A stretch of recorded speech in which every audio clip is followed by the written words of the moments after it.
That's right, folks. We are back. JV Wins Dogon SS here for a conscious approach. I have returned from my boat vacation. In many respects, I am still on a boat, but it's also good to be back, man. We took a week off, but now we are back on the channel, rocking and rolling. And once again, we are here to kick a little flavor in your ear with some social commentary of our own variety. Thank you very much for tuning in and being a part of this community that we are trying to carve out here online. Before we get things kicked off, as I always like to say, my usual conscious approach disclaimers. As an individual who does not subscribe to nearly 10% of the content that he consumes, I understand full well the value of digital currency and how important that is. We do not take it for granted. So for anybody who does subscribe to our channel, we understand that that is indicative of your belief that you receive value from what we do here on this channel, which is the highest form of flattery. It is the greatest compliment that can be afforded to us, and we are very grateful and appreciative for that. So we don't expect everybody to hit the subscribe button. We don't expect everybody to hit the like button. We don't expect everybody to hit the to leave comments. But for those who do, thank you very much, because believing that you get value out of what we do is something that we don't take for granted. We very much appreciate it. Also, check us out on Amazon Music, Apple Podcasts, and Spotify. If you want to get us via audio version, the podcast version, you can always download the podcast. That is also available as well. Just trying to be available in any and all places possible.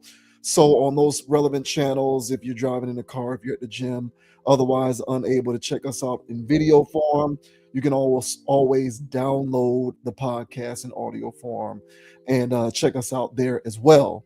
Now, with that out of the way, we're going to go ahead and get things kicked off. First thing that we are going to talk about is an individual who I believe we've discussed him maybe once or twice on the channel. He has not graduated to friend of the channel status yet, but we'll see what happens. Fetty Wap, someone who is the arbiter of one of the greatest spring/summer hip hop anthems in recent memory. He had a couple of hits there. He had a remix with Drake. A couple of his singles did go hard in the streets several years ago, but since then he's fallen a bit on hard times. Of course, he was sentenced to prison for drug trafficking. He was released earlier than expected, so he didn't serve out the full year sentence that he was given, which was cool. It's always good to see people who pay their debt to society and be released early. But now that he is released, he's doing his press junket. He's talking. He's getting on all the radio shows. He's hopping on the podcast, talking about his current plans and what we can look out for in the future. And one of the interesting comments that he made recently during an interview with The Breakfast Club was him saying that he is going to refrain from making any music about his time in prison. His belief is that is in his past, and he now wants to move on. And even though there are artists who have done such things in the past, obviously many artists have done that. They get released and then lament on the circumstances surrounding their imprisonment, as well as their experiences being in prison, in all of the music that they release once they get put out. He wants to refrain from that and go in a different direction. So this says Fetty Wap doesn't want to make music about prison after his release. Fetty Wap boasts some of the biggest pop rap hits of the 2010s, a legacy that prison time sadly cut short. However, now that he's out of jail, he recently hinted at what he wants his career direction to be moving forward during an interview with The Breakfast Club. First, Wap reflected on the things he went through in his prison life throughout his career and how he told his story through his music. Lauren LaRosa asked him whether or not he's going to chase a hit or talk about what he's lived through. So I'll, of course, skip through that because I'm going to play the little video snippet. For those unaware, Fetty Wap was in jail for 3 years, serving a 6-year sentence for drug trafficking. It's unclear exactly why his release date became sooner than expected, but nonetheless, fans are happy.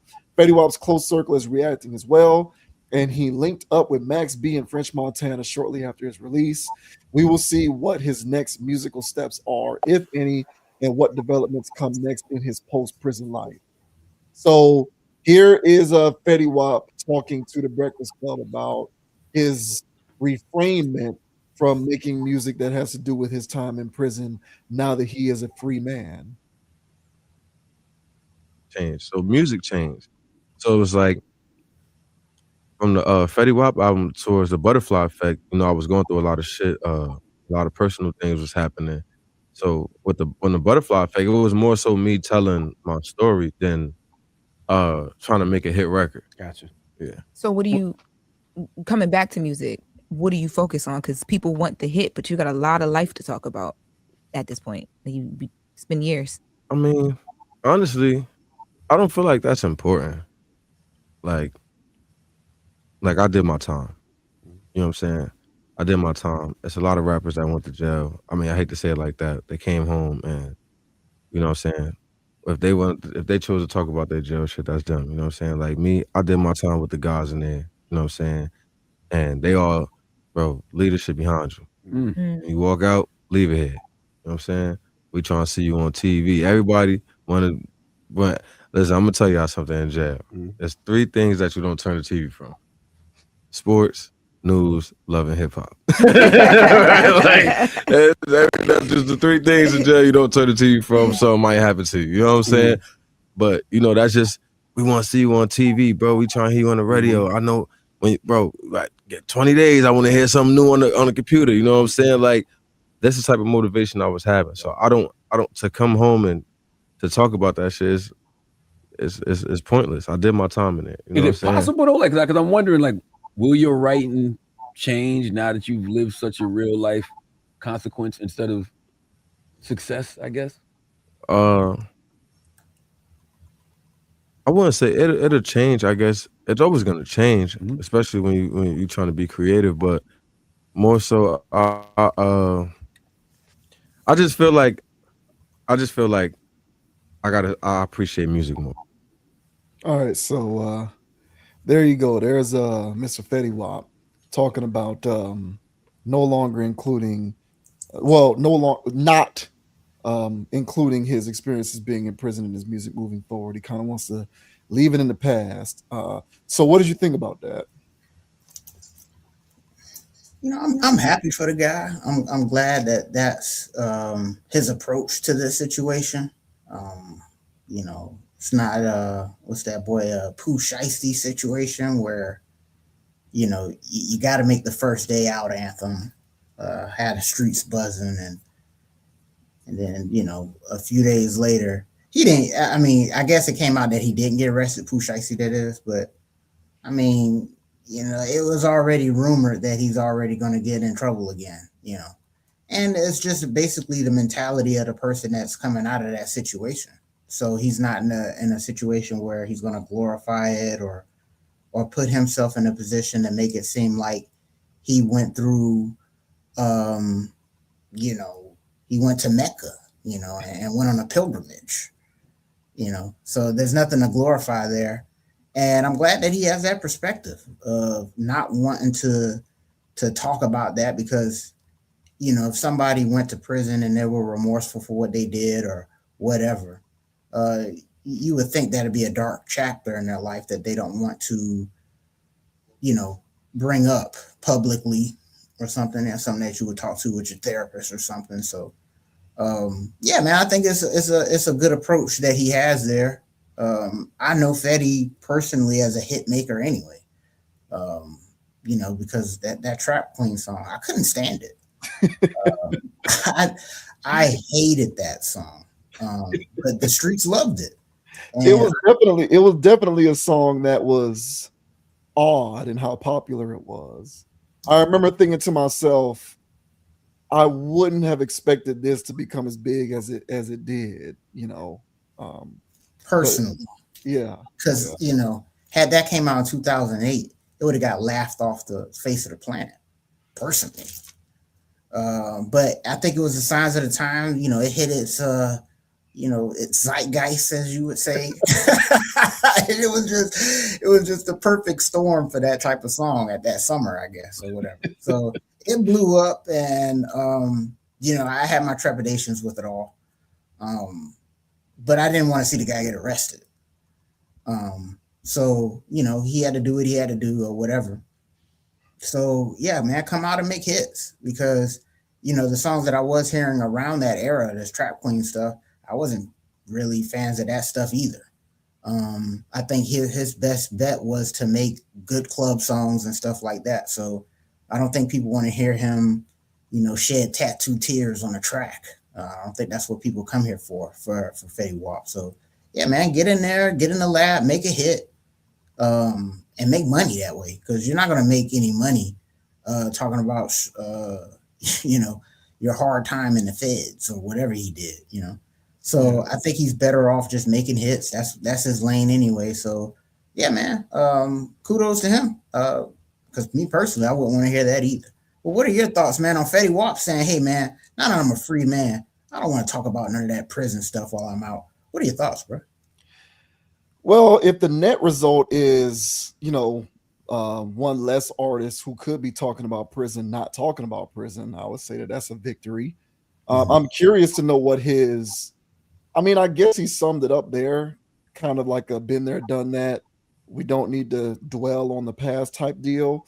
But I would wonder if part of his motivation for wanting to go in this particular direction is to just not flood the streets with more of that kind of content, or if it's just a thing where it's about him individually being above it and not wanting to produce that kind of music anymore. I'd just be curious to hear his perspective, because if it's the former, I'd be even more in favor of where he's coming from, because it acknowledges his awareness of the impact that content can have on the listeners, especially people who don't have any sort of familiarity with what it's even like to go to prison, but may think that it's something to glamorize just because they might like a Fetty Wap song here or there.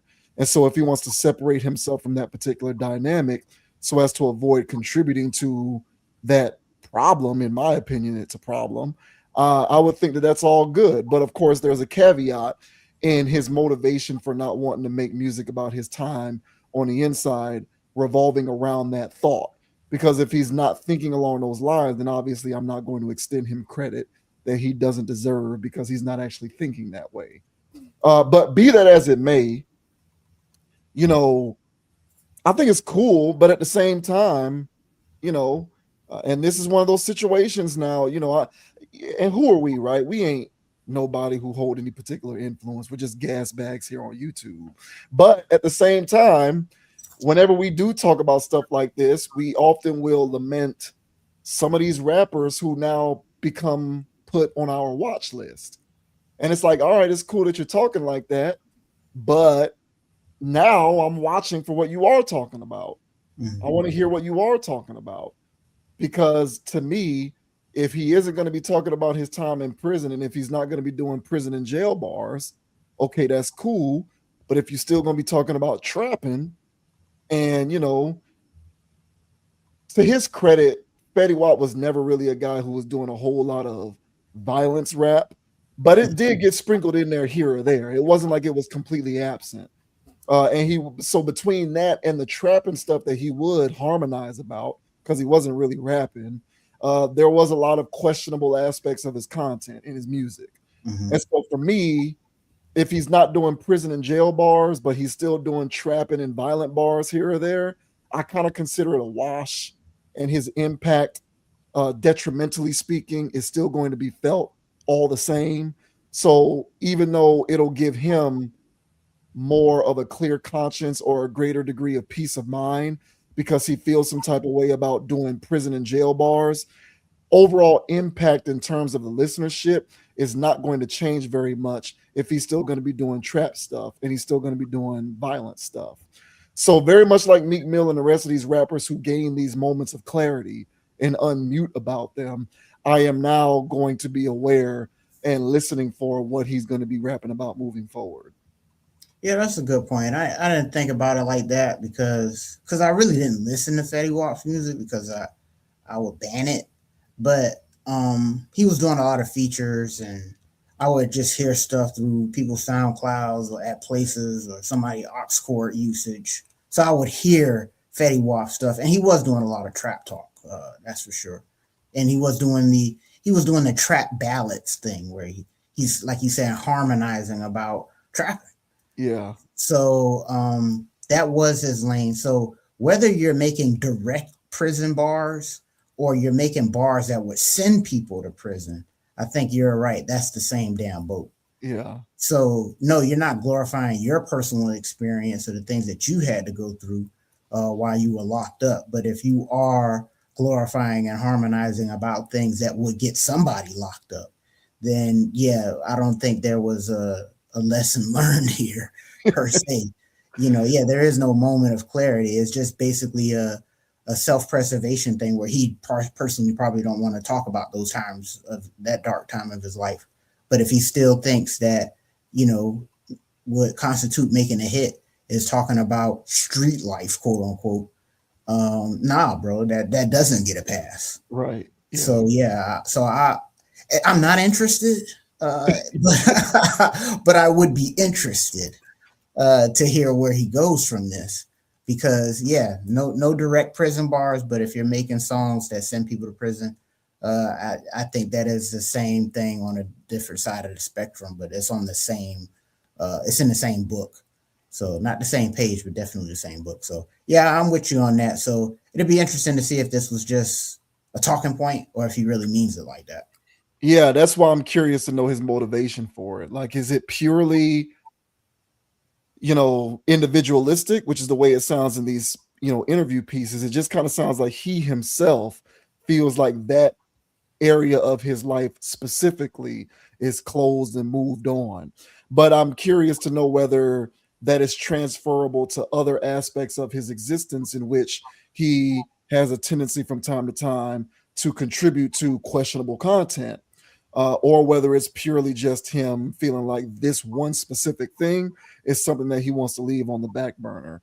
Because if it's just about this one specific thing that he wants to leave on the back burner, and it doesn't really have much to do with flooding the streets or like that's all with other things that are equally as questionable, then the impact or lack thereof of the absence of his prison and jail stuff isn't really going to be felt all that much, because it's just going to be offset with everything else that he's talking about if it comes down to that.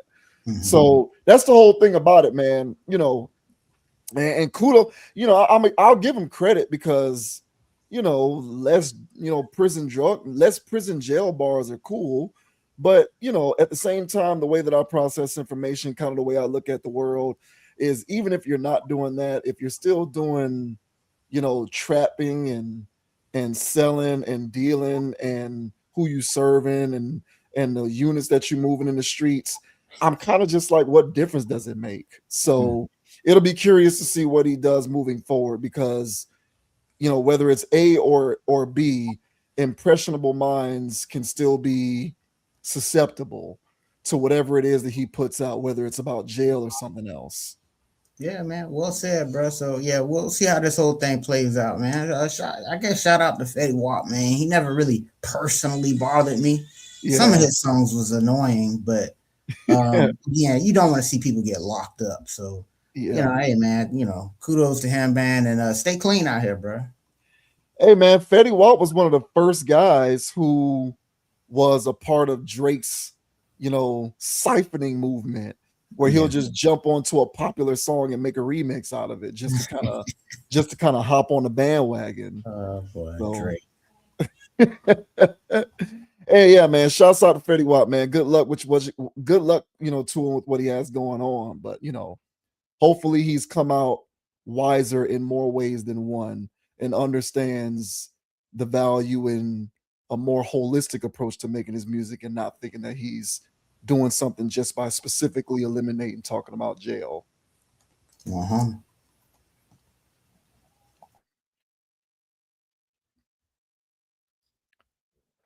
And now we move on to actual friend of the channel, Cardi B. Cardi B is definitely a friend of the channel for sure. And some viral audio of hers traversed the internet recently, in which she exclaimed her hatred for men. Which is crazy, but personally to me, not all that surprising.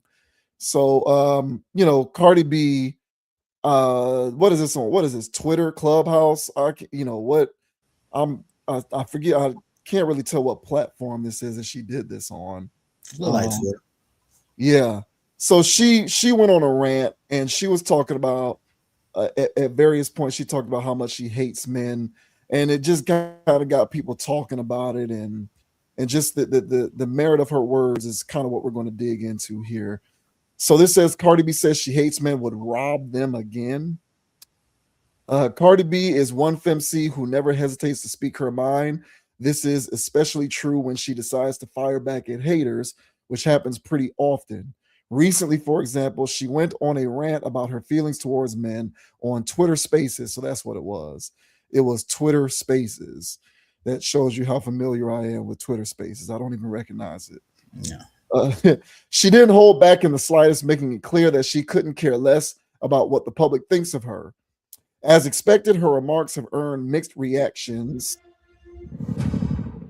You want to know? Let's see. Yeah, I know. And I can't stop that from happening too. As expected, her remarks have earned mixed reactions from social media users. While some are convinced she's just trolling, others are calling her out. Y'all let this lady get away with way too much without calling her out. One commenter claims, mind you, she got a daughter, another points out. Someone else says, oh my gosh, she's still the same Cardi with the crooked tooth. I love it. If you know, you know. Cardi been trolling y'all for years. At the time of writing, Cardi B has not publicly responded to the backlash related to her rant. This isn't the only drama she's gotten wrapped up in recently either. Last week, her partner, Stefan Diggs, was hit with a series of serious allegations. His former private chef alleges that he attacked her over a pay dispute. He's since denied this, and on January 5th, so did Cardi. Not once has that woman said anything to me about being touched. Not once, she wrote in a now deleted tweet. She also shared a screenshot of text messages from the former chef allegedly sent her. I want y'all talking S on your effing knees with apologies just as loud the way y'all been harassing over a lie, she declared. So here is Cardi B talking about how much she hates men. Viewer discretion is advised, or rather, listener discretion is advised. She is, of course, expressing how she feels in only the way she knows how to. So if you have squeamish ears, maybe skip this part, but I doubt anybody who is listening to us or follows this channel has squeamish ears. But here is Cardi B talking about how much she hates men. These drug and rob. I'll rob niggas again. I don't give a fuck. And I'll rob them for real. And fuck niggas. I hate men. I don't give a fuck. I hate men and I don't give a fuck. I'll rob them motherfuckers. Dirty ass motherfuckers. She's drug and rob. I'll rob niggas again. I don't give a fuck. So there you go. And she'll do it again. All right, we're gonna go ahead and cancel that link. But yeah, she'll do it again. As a matter of fact, I don't know. That's pretty scathing stuff, if you ask me. Especially for somebody who's been married with children and now is with another guy, and in her personal life, it wouldn't appear as though she hates men. But here you go, and this was something that she said very recently. So people are taking her to task for that online in certain respects. Others believe that she's just trolling. What did you think about those comments from friend of the channel, Cardi B? I think she meant it. I don't think she's trolling. She really hates men. So now that story that came out that commenter was talking about, as far as, hey man, she'll drug men and rob them, and that story is always stuck around with me. And I think for a lot of people that's been here for the rise of Cardi B. We've all witnessed this. And this was at the beginning stages where, you know, she admitted to getting men drugged, robbing them, and or having them wake up in a bed with a transgendered. Yeah. Which is great if you ask me. Okay. And but you know, she openly admitted that. I don't think there's any men who are going to come out of the woodwork admitting that that happened to them. So she's going to walk around with that as a flex. And if that's what your flex is, you don't like men. You have a problem with men. I mean, stripper lifestyle. You know, I would argue many of those women in there don't like men. Even if they have baby daddies. And so Cardi B represents what's wrong in North America in many ways.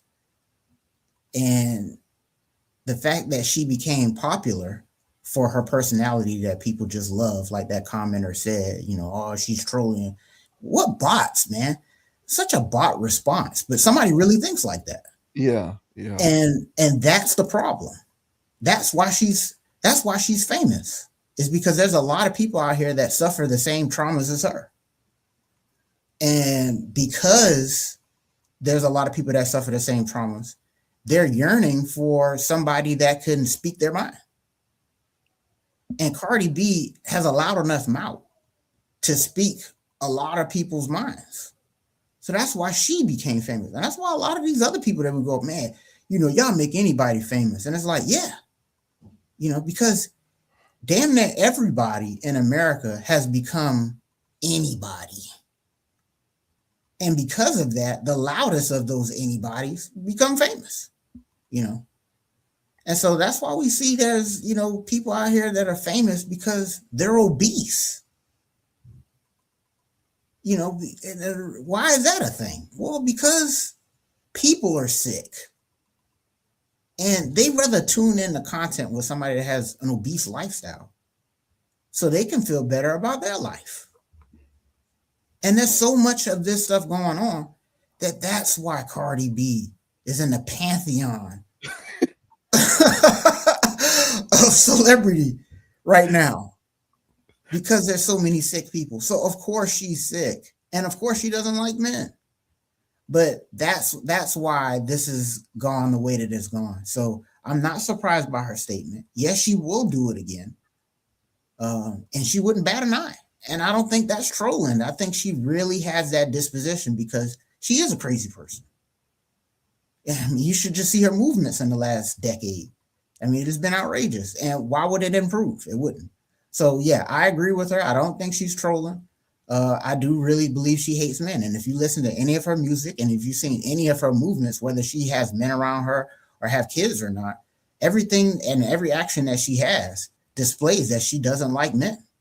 So yeah, I agree with her. And I don't think she was joking there, man. But what are your thoughts on Cardi B saying that, hey, no, she hates men and she'll rob them again? What are your thoughts, bro? I agree with you. I believe her too. I believe she hates men as well. I forget the video that I forget the subject that we were covering not too long ago, but I made a point that, you know, you'll often observe women who, I don't want to use the word invade, but you can observe women who occupy male dominated spaces. Mm-hmm. And a lot of people get tricked into believing that their shared appreciation for whatever that space is indicates their appreciation for the men who also occupy those spaces. And the point that I was trying to make was, as quietly as it's kept, a lot of those women don't even like men. So, you know, I think some of the examples that I used were women who cosplay at conventions, Comic-Con, stuff like that, Collecticon, these types of events, these various conventions, these fan places, women who are streamers online playing video games. You think that she probably likes you because y'all both like Call of Duty or Donkey Kong Bonanza. But the truth is she actually doesn't even like men. She just likes the same video games as you, or she likes the same comic books as you. But oftentimes you'll observe that, women who like to occupy male dominated spaces don't even really like men. It's an interesting thing to observe, and I would put hip hop into that category. Now, is hip hop perceived to be a male dominated space in the same way that video games or comic books are? No, I would say in 2026, hip hop culture is more accepting of the idea that it's not synonymous with being dominated with men exclusively. Even though the majority of the participants are men, I don't think it has the same perception of it being something in which the vast majority of the participants are men. Not like if you go to a comic book convention, 80, 85, 90% of the people who are going to be there are going to be men. Same thing with video game conventions and stuff like that. So I don't think hip hop is the same, but be that as it may, it's still a male dominated space statistically. And I would gather that the majority of the women who are taking part in that male dominated space, in their heart of hearts, if they were to take a truth serum, would probably tell you they have some ill will towards men in some capacities. And maybe it has something to do with experiences that they've had in the past, traumas, whatever the case may be, but they feel some type of way about men. And it's interesting too, the fact that she used to be a stripper. A lot of these sex workers hate men too.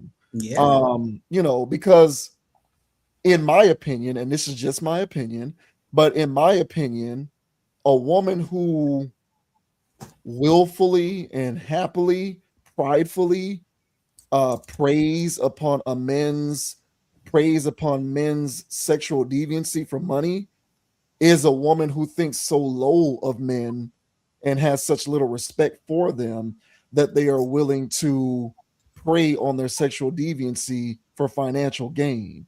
And I really only think that a woman who has a certain modicum of ill will towards men can be in those spaces and do it willfully and happily into perpetuity. So you walk into a lot of these strip clubs, or you subscribe to a lot of these OnlyFans pages, and a lot of those women are just in there to take your money and patronize you, but they actually personally look down upon you and have very little respect for you. And I would say that lack of respect is congruent with them outright hating you as a person, you being a man. So, and of course, she comes from a stripper background before she got on as an artist and all of that kind of stuff. So, yeah, man, very much like you, I 100% believe her. I do. And this is a greater referendum on the litany of people, men in particular, who fancy themselves fantasizing being with a woman like her. Because I kind of feel like, what does that say about you as an individual? And you're probably meant to be with a chick like her because you probably have such low respect for yourself that it takes a woman who has such little respect for you to actually choose to be with you so that she can sort of exact her prey-like tendencies upon you, because you have not enough respect for yourself to not see her as the undesirable person that she is from a relationship standpoint. So I definitely get it 100%, and I don't think that she was telling a single solitary lie. You can believe that she was trolling if you want to. I think if push came to shove and she had an opportunity to do this kind of stuff without getting in trouble for it or being caught, I think she'd do it and she'd be happy about it, because she, very much like a lot of other women in her position, a lot of these women who get, identified as, desirable or bad bitches, or the women that you want to be with, or however you want to characterize them, a lot of those women think exactly along the same lines as she does. Yep. And you do have to equate in whatever traumas or whatever contributed to that, because I personally don't think that's a natural state. So somewhere down the line, her and others, you know, that share her sentiment went left somewhere. And like I said, there's so many people that fit that mold, that her voice means something when she talks, because she talks with that hatred all the time. It's in her music. Like all of her bop rap is literally man hate. It's in everything she does, even when her social media, her live, everything. That's her whole identity. It's not even just her music, it's everything. It's with the men she chooses to be with. I mean, none of this all correlates, you know. And but go ahead.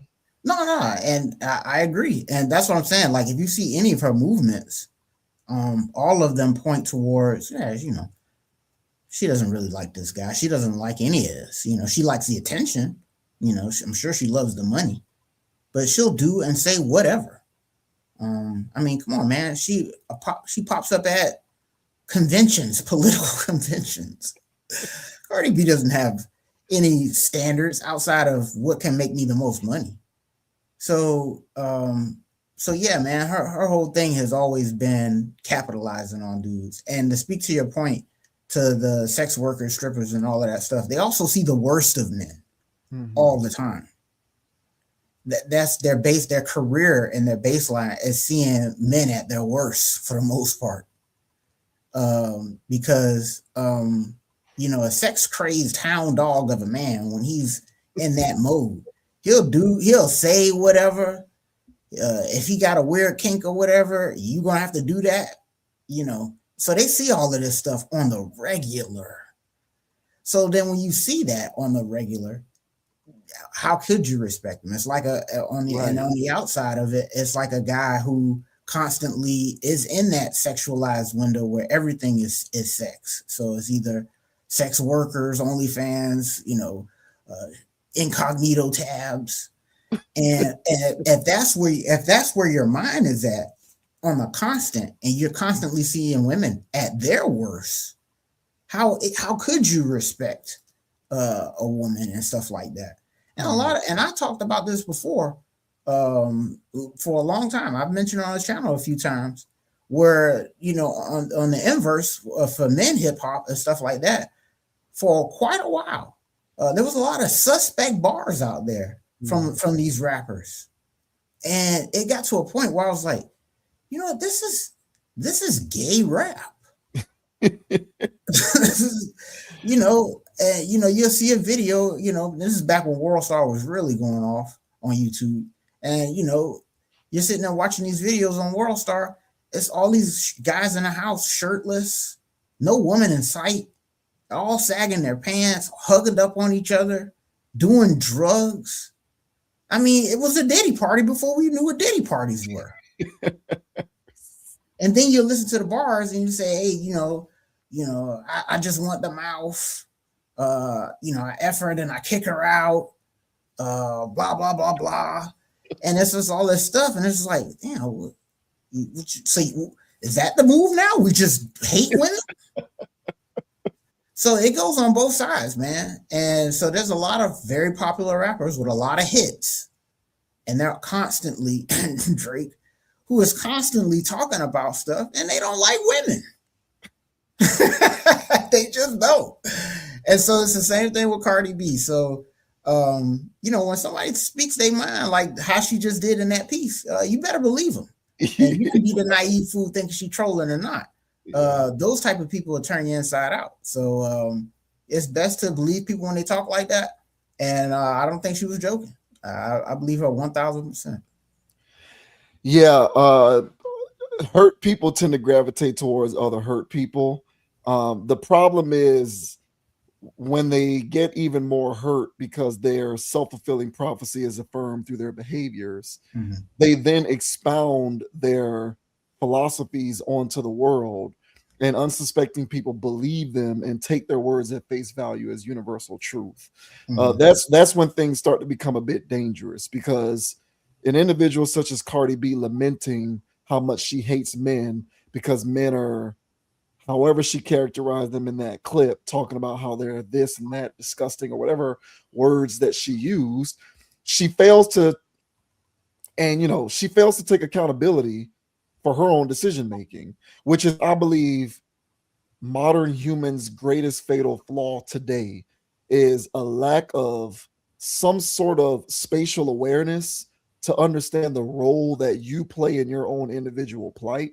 Like, at a certain point, you have to take inventory of yourself.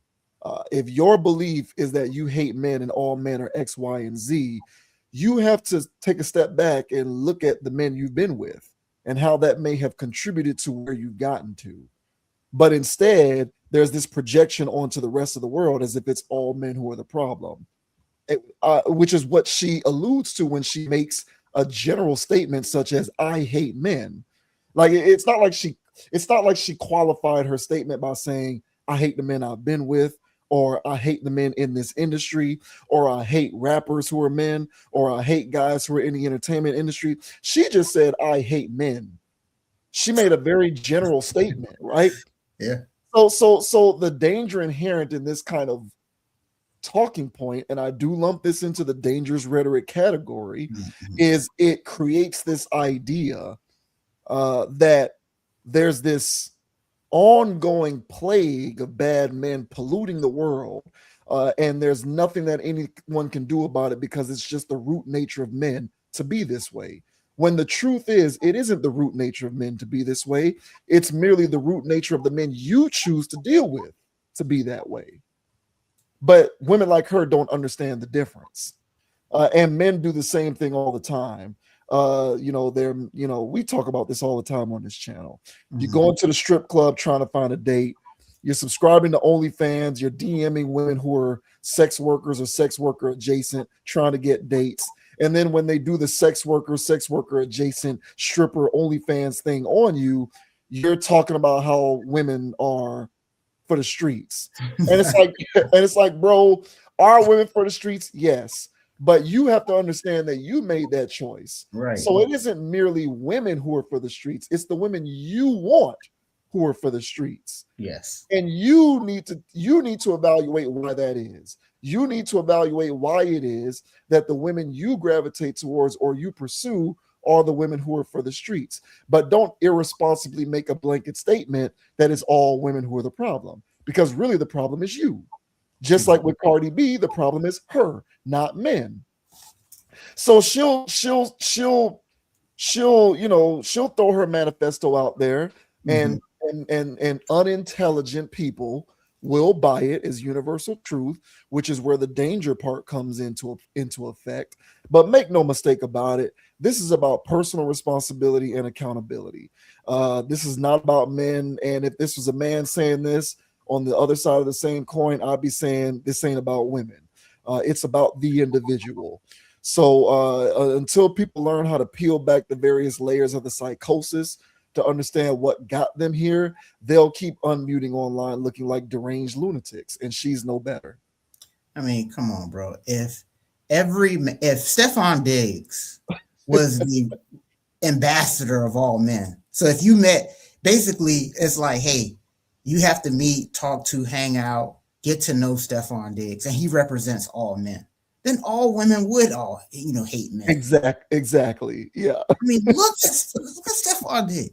And I bring it up every time we talk about it, but it's relevant here. And it was that clip when he played for the Vikings, and they went around the locker room and said, which guy would you not let date your sister? They all said Stephon. All of them. So they know he's a bad person. So he's sitting there hiring BBL chefs, not paying them because he ain't splacking. Like, this is the guy we're talking about, man. Right. So, of course, if she's dealing with this guy and all this other stuff, she's trying to make it work for the camera. He clearly don't want to be there. It's a publicity stunt, weird situation. I don't know what's going on with that. Of course you hate men.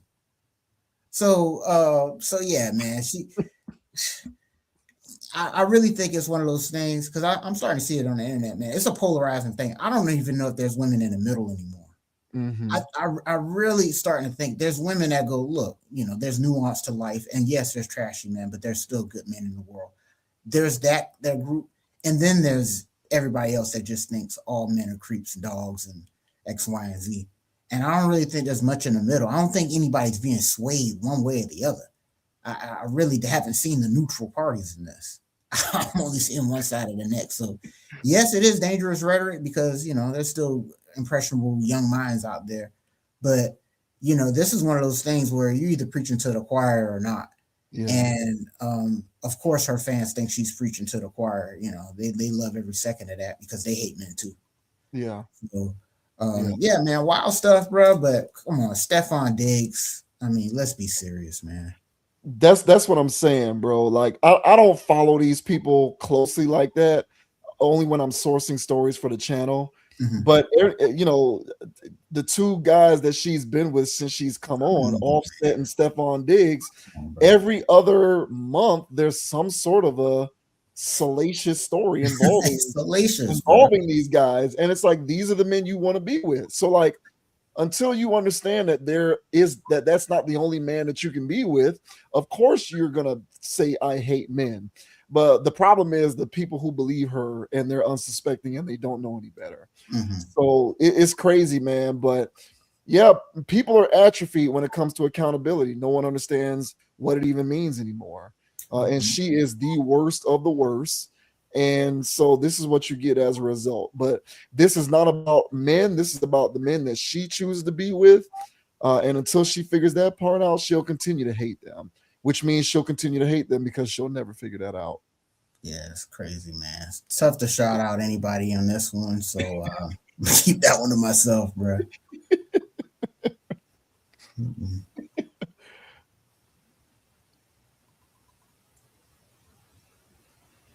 And now we got an interesting one involving Mal, one half of Rory and Mal, who is saying Andre 3000 is the most overrated rapper ever. So of course, to people who are familiar with Andre 3000, who like to opine on hip-hop stories, who have followed the music and the genre for a long time, which I would put us into that category. This is definitely a very interesting talking point. So this says Mal calls Andre 3000 the most overrated rapper of all time. Jeez. There's no question that Andre 3000 has made his mark on hip hop. According to Jamil Mal Clay, however, he might not actually be all he's cracked up to be. During a recent episode of the New Rory and Mal podcast, the personality shared his thoughts on the Outkast icon, revealing that he believes he's the most overrated rapper. So I'm going to skip the quote. Andre 3000 might not be in Mal's top 5, but he's certainly been getting the flowers lately. In November, for example, Outkast was inducted into the Rock and Roll Hall of Fame. The 50-year-old delivered a heartfelt speech at the ceremony, reflecting on his humble beginnings. So here is Mal talking about why he thinks Andre 3000 is the most overrated rapper ever.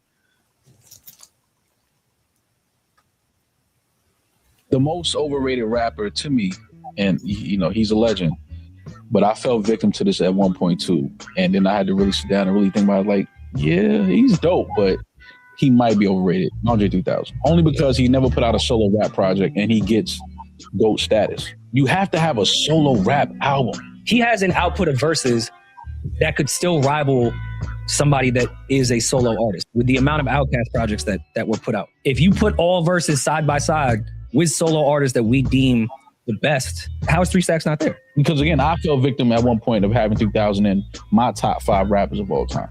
And I had to really think about it. I'm like, that's not fair to somebody whose entire career is a solo career and they've put out amazing albums, amazing bars, and they don't get that slot, whereas 3000 gets it, but we never got a solo rap project from him. There should be an asterisk maybe next to his name because he was in a group, but Roger Maris wasn't overrated because he had 5 extra games than Babe Ruth to get 61 home runs. I mean, yeah, well, things like that. Kevin Durant probably needs to be on the team where he's not surrounded by Steph and Clay, and like he need to go get one with Houston right now.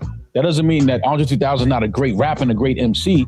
I'm just saying that me personally, I can't have him in my top 5, and I used to, but I can't because Bro, you got to have at least one solo rap project.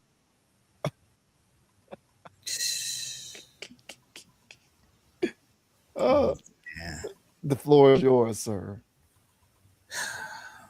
Listen, man. There's arguments that I'm willing to entertain if people feel as though he's not top five in their top five, because everybody have their own top five. So, but context, I mean, using the word overrated is strong language. Yes. Yeah, that's very strong. I guess you're allowed to have your own criteria of what makes your top five. I mean, hell, it is your top five. But this to me just screams, look at me. I want some attention over here. We need something hot. I mean, what a hot take, bro. I mean, I haven't heard anything so inflammatory in a long time. Well, when it comes to hip hop. I mean, hell, we had a conversation where I forgot who said that. Was that Will.i.am that said that Black Thought's better than Jay-Z? That was pretty hot. That was a hot take. But at least his was rooted in, I guess, something. I don't know. But this to me just screams out, hey, y'all, look at us. Look at what we're doing. Look at me. Mal is somebody that everybody's entitled to their opinion, but he's not somebody that I would listen to when it comes to his takes on the genre. Mainly because if you talk about his favorite artist, which is Drake, Drake is his favorite artist. And if you make any type of comment about him or his music, he gets offended as if you're talking about his own mom. I've seen Maul get so emotional just about the Kendrick Lamar debate. And he's sitting there arguing with Rory, who's not disagreeing with him, but he's still so hot in the pants and getting so bent out of shape about another grown man. So I say that stuff to say is that we're talking about a Drake fan here who is valuing, I'm sure he thinks Drake is top five. So I'm sure at this point he thinks Drake is better than Andre 3000. And honestly, if there's anybody that has Drake over Andre 3000 in their rap pantheon, I don't want to hear anything they have to say about anything else. I don't even want their opinion on groceries, favorite restaurant, favorite movie. I don't want to hear anything else that they have to. You are disqualified. Because the mere fact that you have somebody higher than Andre that doesn't even write his own music is laughable. So all in all, his opinions to me are not valid. His take there to me was not valid. I know, and you'll get into your, talking points, but there's talking points out there that he doesn't have enough body of work to be considered whatever, but he does, to me. And if you've done what he's done on features and on his own albums, where he's taking you outside of the box, all right, then bringing you all the way back to the box, and then show you there's another box inside that box, and all in his 16, and nobody else does that or can do that or whatever, then you have to give this guy his flowers and acknowledge that this guy has a genius that other people don't. So I don't need this guy to have the longevity record. All right, LeBron with your patch. Because you've been an NBA employee for 23 years. I don't need a patch. Just give me dynamic ball play. All right. In whatever window you got. And if you only had 9 seasons, but you balled out in 8 of the 9 or all 9, I'm going to say you're better than somebody that played 23 years. But what are your thoughts, man, on Maul saying that Andre 3000 is overrated, the most overrated of all time. What are your thoughts, bro? That is very strong. See, I don't believe Andre 3000 is like, for example, top 5, whatever that means. I hate these arbitrary like I hate doing this stupid arbitrary number thing. Yeah. But for the sake of argument, I don't believe Andre 3000 is top 5 for the reasons that he put out there. So there is a lot of me that agrees with his main thesis. Mhm. However, people take stuff too far. And when you start saying things like most overrated rapper ever, that is like a step too far. That's a bit too rich for my blood in the hot take category. Mhm. I think that is an outrageous thing to say. He is not the most overrated rapper ever. That is hyperbolic to the 10th degree for Yeah, sure. bro. But do I believe he's top 5 all time? Personally, no, I don't. But that is because of my own personal way of looking at this stuff. And to his point, I personally highly weight body of work, individual body of work in my rating scales. Mhm. And it's interesting too, because I kind of the same way that I sort of evaluate music artists is similar to the way that I evaluate athletes. Mhm. Like when I'm thinking about who I believe is greater or better than this person or that person in sports, Mhm. it's always an amalgamation of several factors. Mhm. But what I weight heavily is like postseason success, right? So like I prefer somebody whose numbers are decent, but was perennially winning 3, 4, 5 rings over a person who's like, you know, super surreally gifted in terms of talent, but only won like maybe 1 or 2 rings or stuff like that. So like I slot guys accordingly that way. And for me, it's an amalgamation thing. So the reason why Kobe, for example, is, in my opinion, the second greatest basketball player of all time is because, in my opinion, he represents the second greatest amalgamation of winning championships and basketball talent and individual awards. So when you combine all 3 of those factors, he has the second greatest amalgamation of all 3 of those qualifiers after Jordan to me. But of course, that doesn't mean anything to a person who doesn't care about those same qualifiers. So it's a completely subjective conversation. So for me, when it comes to this music stuff, I do heavily weight individual body of work.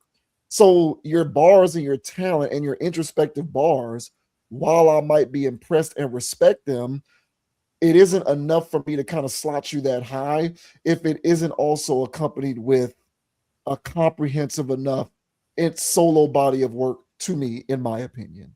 So that's why I've always felt like he's not as high as being the greatest of all time or the arbitrary random top 5, whatever that means. But do I believe he's overrated? No. Do I believe he's one of the greatest ever? Yes. Do I believe that he's somewhere in that top 10 range ever, where you do start to get into people who is like, okay, maybe they didn't put out enough classic albums, but their ability is so sublime that you can't ignore it and put other guys above them just because they struck lightning in a bottle and had one classic album at some point during their career. Like, I wouldn't be disingenuous to the conversation by going that far. So he is definitely somewhere very high up, but I don't put him amongst the people who I look at and say they're the greatest ever. 5 or whatever number you want to use. I don't put him that high. Do I believe he's overrated or one of the most overrated rappers ever? No, that's a step too far. But I also think that that's the name of the game for these content creators, particularly in the music space. It seems the only way that they can really make content that's engaging is by being hot takey gas bags. Correct. Or engaging in locker room gossip. Yes. It seems to be one or the other. Either they're talking about locker room gossip or they're giving outlandish, super hyperbolic takes just to get an algorithm play.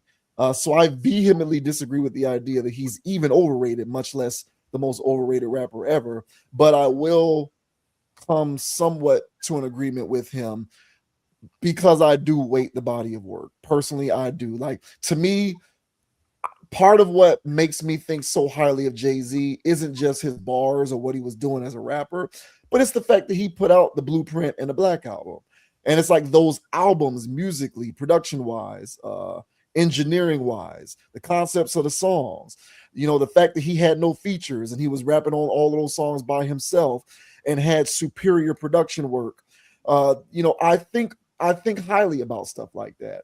So I weight the individual body of work. And for me, he falls a bit short in that category. But in terms of everything else, it's high marks. And so there's no way I'd ever fix my face to say that he's overrated in the slightest. And I think that that's a crazy thing to say, but albeit not all that surprising if his favorite rapper is indeed Drake. I mean, and no knock to people out there that Drake is one of your favorite, or if not your favorite artist. But my thing is with Maul is, again, how emotional he gets over Drake. That's the part about it that makes it seem like Maul hates women. But everybody has their own criteria, and they're entitled to that. And my criteria, because again, top 5, like, what is that? Like, I have people rated higher than other people that I don't even listen to because I think those people are better, you know. So I don't really listen to Andre, you know, of course, not as much as I used to, but whenever I did listen to whatever, you know, Outkast had going on, I'm leaning to what Andre's gonna say. What's Andre gonna say? If there was a song that was on the radio, if there was a hit record or whatever that Outkast had or whatever, I'm always looking forward to Andre's verse. It's not to say that Big Boy ain't good or didn't hold down his part.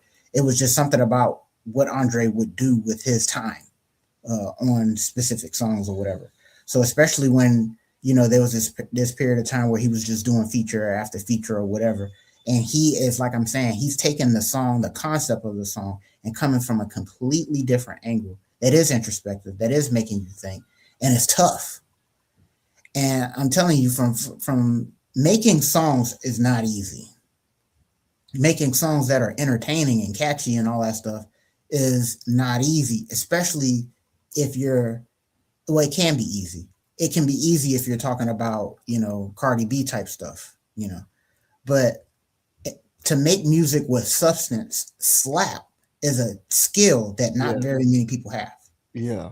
And Andre does that on everything I've ever heard him on. So to me, Andre was coming from it from a perspective of, I want to get across a message on this club banger.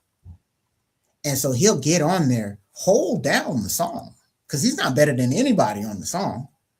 So he's still holding down his part, but he's still giving you something to think about.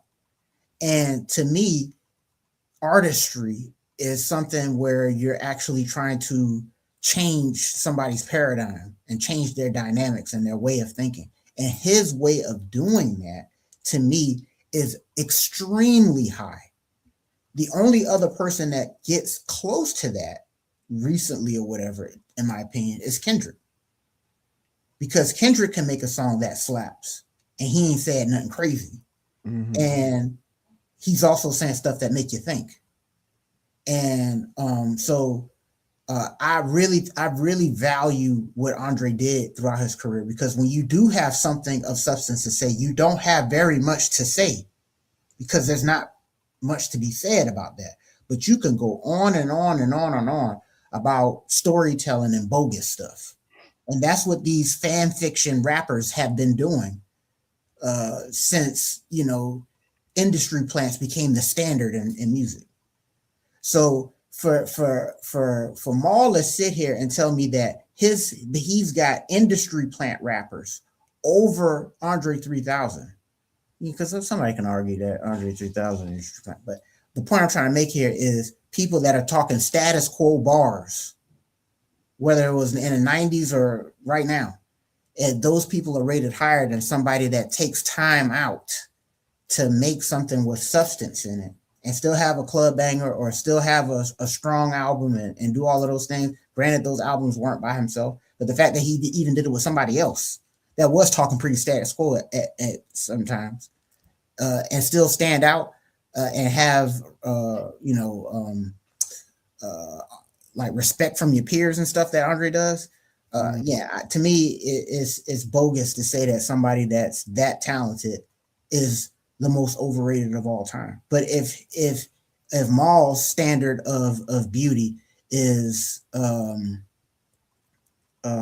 IG models, women that's on the cover of Sports Illustrated or Drake, then at that point, you're going to have a skewed worldview when it actually comes to artistry. So that's why I don't really take him seriously.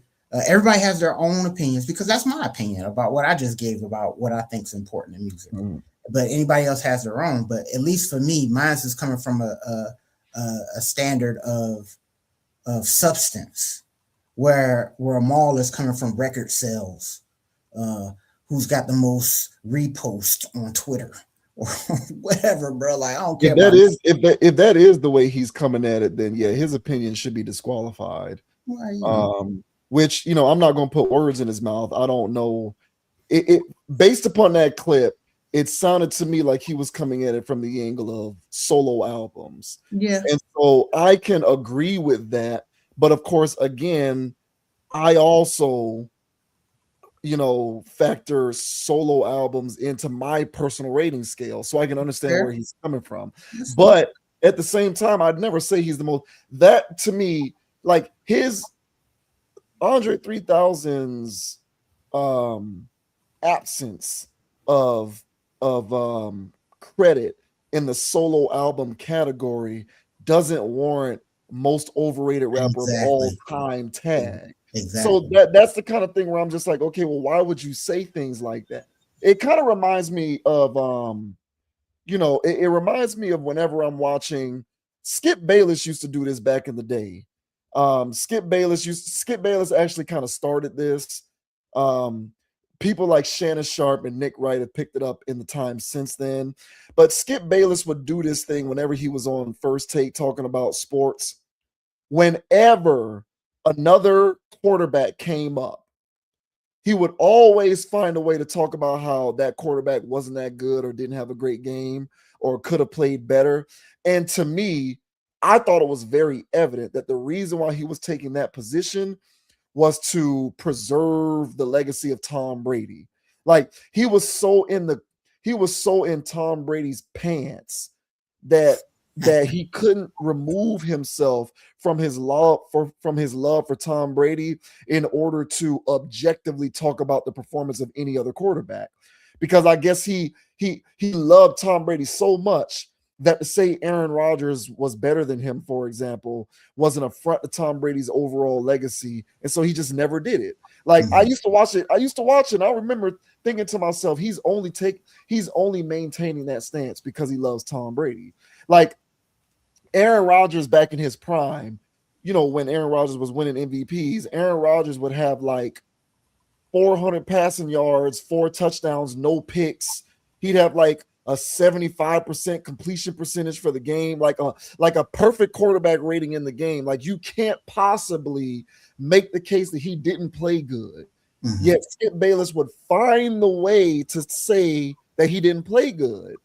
And to me, it was obvious he was only doing that because suggesting that Aaron Rodgers was doing all of this fly stuff in his prime was somehow taking the steam out of the Tom Brady balloon. And I feel like people like Shannon Sharp and Nick Wright do that now with LeBron, for example, especially when LeBron was in his prime. It's like you're going to take the anti-stance on these other players just so that you can make sure that you are subtly, without verbalizing it overtly, you're doing your thing to preserve LeBron's name. Or now Nick Wright does it with Mahomes. And it's so, to me, it's very obvious. Whenever any other quarterback is being discussed on their TV show, the one who is pretty much guaranteed to take the most critical position is going to be Nick Wright. And I don't think that's a coincidence because Nick Wright is in the tank for Mahomes. So it's one of those type deals where I feel like there's a place where you get that gas baggy to say that Andre 3000 is the most overrated rapper of all time. And part of your motivation in doing that is so that you can is so that you can do your part to contribute to the idea that Drake does deserve to be that high. And a lot of these people in the media, that's where their motivations for being so hyperbolic come from. It's because they really love their guy. It's not about an objective evaluation of what they're actually saying. It's more so about, I love my guy. And so if I say it like this, it helps for me to maintain the position of propping up my guy.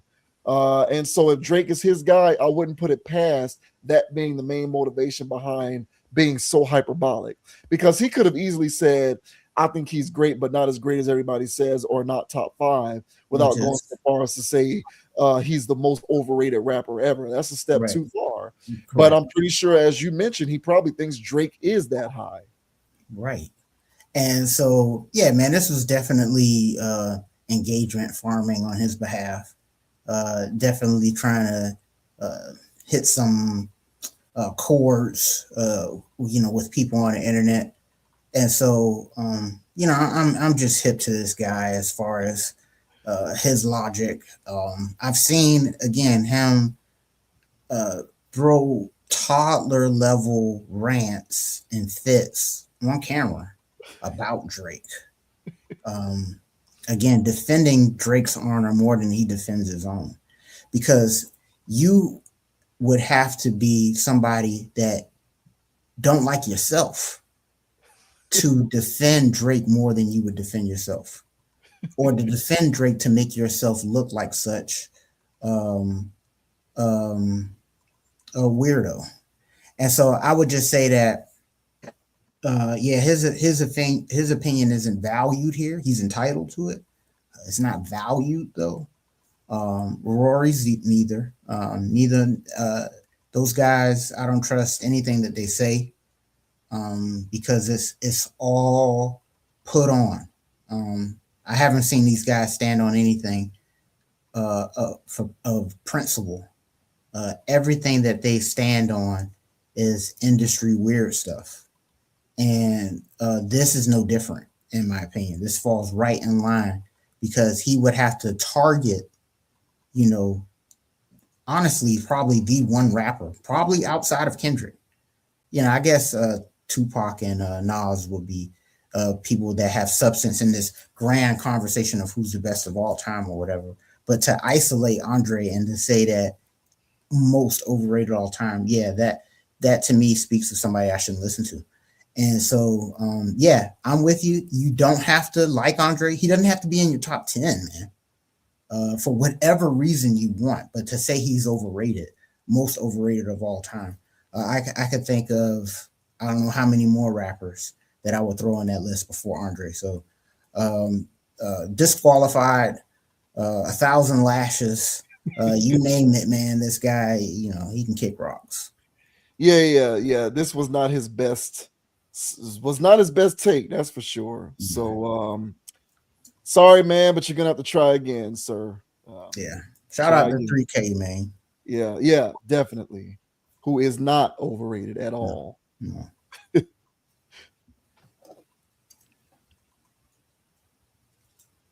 Next up, we got Eminem, who is Eminem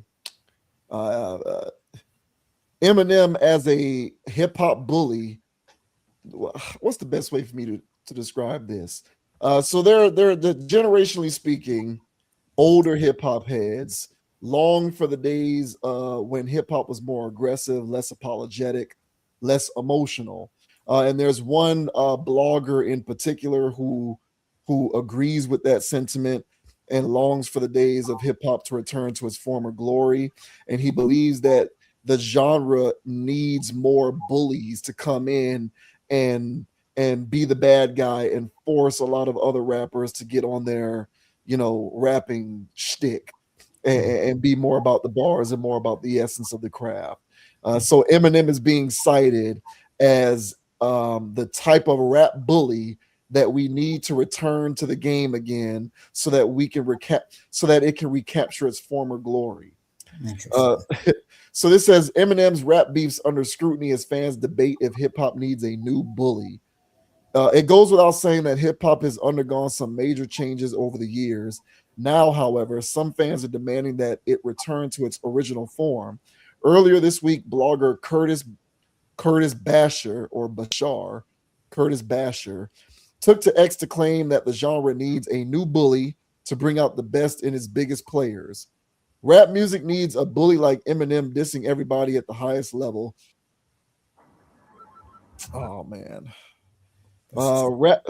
Rap music needs a bully like Eminem dissing everybody at the highest level so they can rap again and make top tier music instead of talking to podcasters like they are their therapists, he declared. Of course, Bashar's suggestion has managed to spark quite a debate in his replies. While many agree with his take, some think bullies like this already exist. Others argue that this would never fly in this day and age.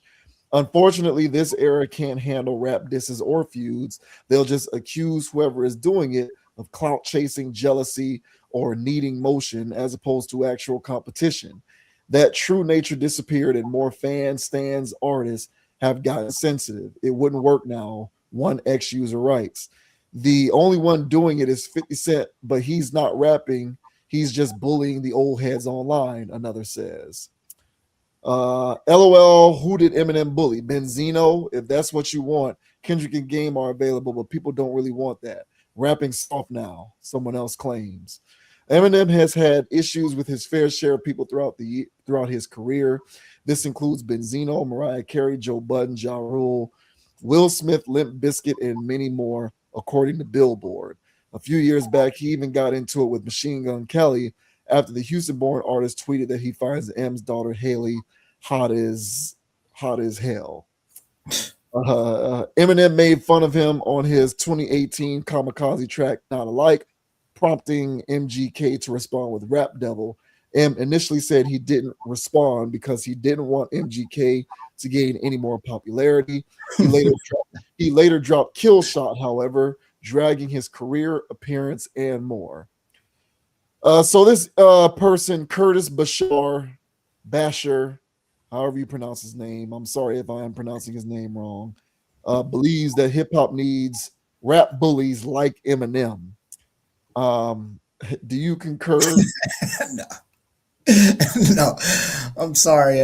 This Curtis, I don't know what he's talking about.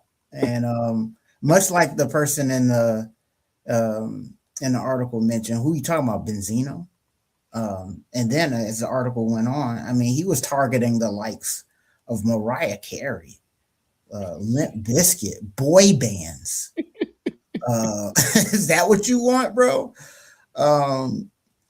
Nah, dude. So I don't think Eminem in his prime was a bully to other rappers. I mean, even then when they were talking about his little spat with MGK, I mean, come on, bro. Like, that's not against anybody. You know, like in college football, man, people look at people's resumes and they're comparing this team versus that team. And then you look at this team and they're 10-0 or whatever. And you look at the schedule and you go, well, they didn't play anybody. Yeah. And that's what's going on with Eminem and all of the beefs that he did have that the thing mentioned. But it wasn't even real beefs. It was just him taking little pot shots on his songs because they were popular names. And he basically, before memes became memes, made memes out of those people. And so he would say his little bar and have something quirky going on in his video to mock that person, but it was real meme-ish behavior. It wasn't really necessarily bullying or getting into rap battles with these people to bring out the best in the rest of the field. So I don't know what this guy is talking about. I don't know what alternate universe he came from where Eminem was taking on the big bad boys in the rap game and laying down hot 16s in these highly competitive rap battles, because it didn't go down that way. So does hip hop need a bully in general? I kind of don't think that's necessary. And like some of those people in the comments were saying, man, it was good takes from those people. It's just like that stuff's not going to fly right now. And it's a different generation. Now, if you come at it a specific type of way where there's guys that drop bars and they're known for doing that and they want to go at it, people are,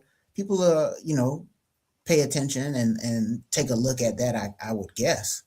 But a lot of the reasons why these guys are in the rap game right now aren't for being the best rapper. Technically, it's who can stunt harder, who's got the most money, who's got the baddest beat. That's what everybody's going to be doing. Who's got the real diamonds and not the moistenites.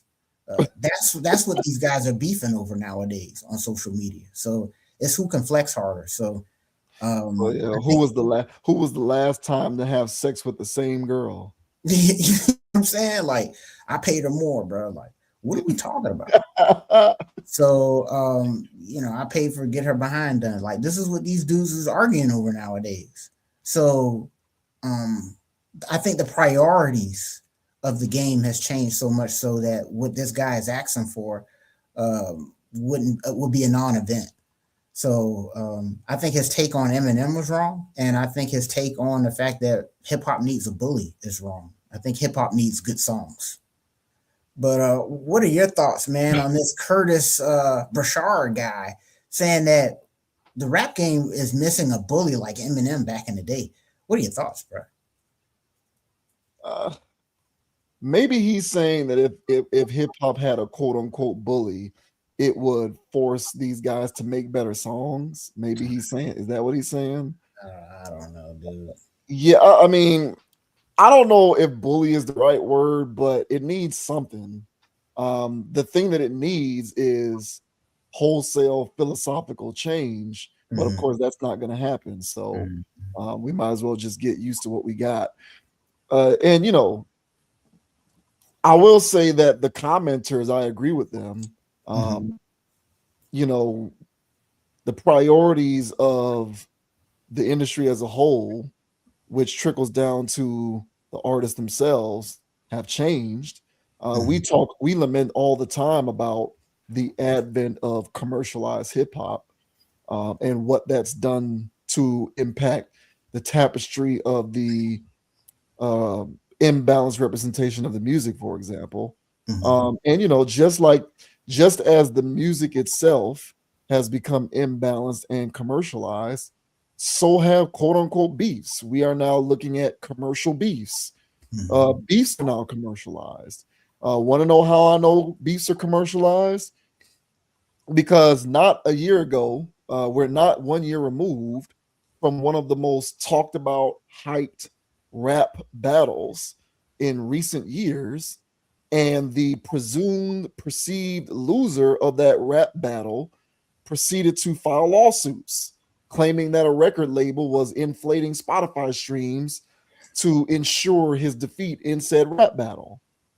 So this individual, I'm talking about Drake, of course, couldn't concede a defeat in said rap battle, so much so that he had to become litigious and file lawsuits. It doesn't get more commercial than that when it comes to actions taken in the aftermath of the result of any sort of conflict. When you think you've been done wrong, or you think something wasn't handled fairly, or if you think you didn't have your fair shot at something, you try to sue people or take people to court so that you can get some kind of recompense for your perceived slight. And so when it's gotten to that point,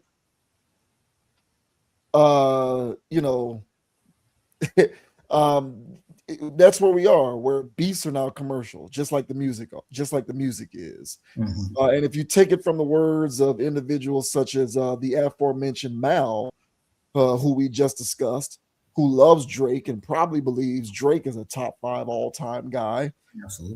Drake is on such a high pedestal in this rap game, he sets the example. So if Drake gets litigious after losing in a rap beef, perceivably, then every other rapper is probably going to follow suit doing the same thing. Because, hey, Drake is the leader. He's leading this pack.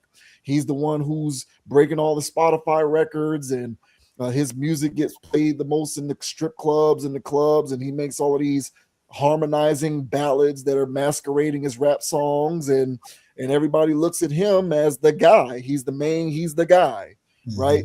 Like Drake is the LeBron, so to speak, of the rap game currently. And he sets the tone. So if he's the superstar, he's the transcendent best player on the team who leads teams to championships, and everybody follows his example, and this is the way he behaves after the conclusion of a rap beef. What does that do to the fabric of what rap beefs are supposed to represent? And I got news to this guy, Curtis Bashar or Bashar.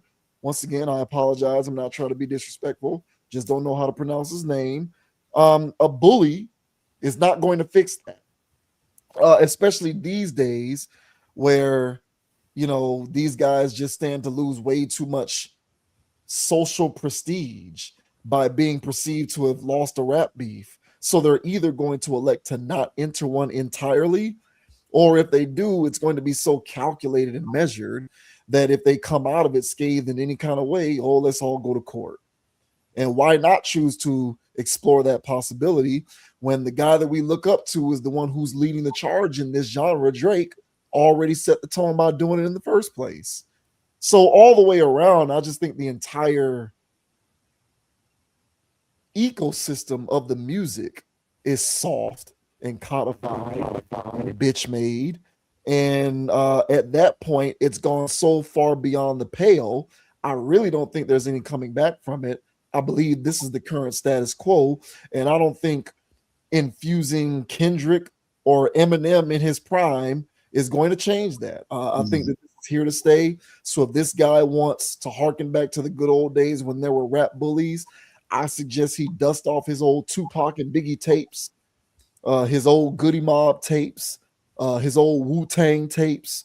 I suggest he dust off all of his old Cypress Hill records, his NWA, all of his old NWA stuff, and I suggest he just listen to that. Yeah, man. I don't know what this guy's talking about, man. Me personally, this is two bad takes in a row.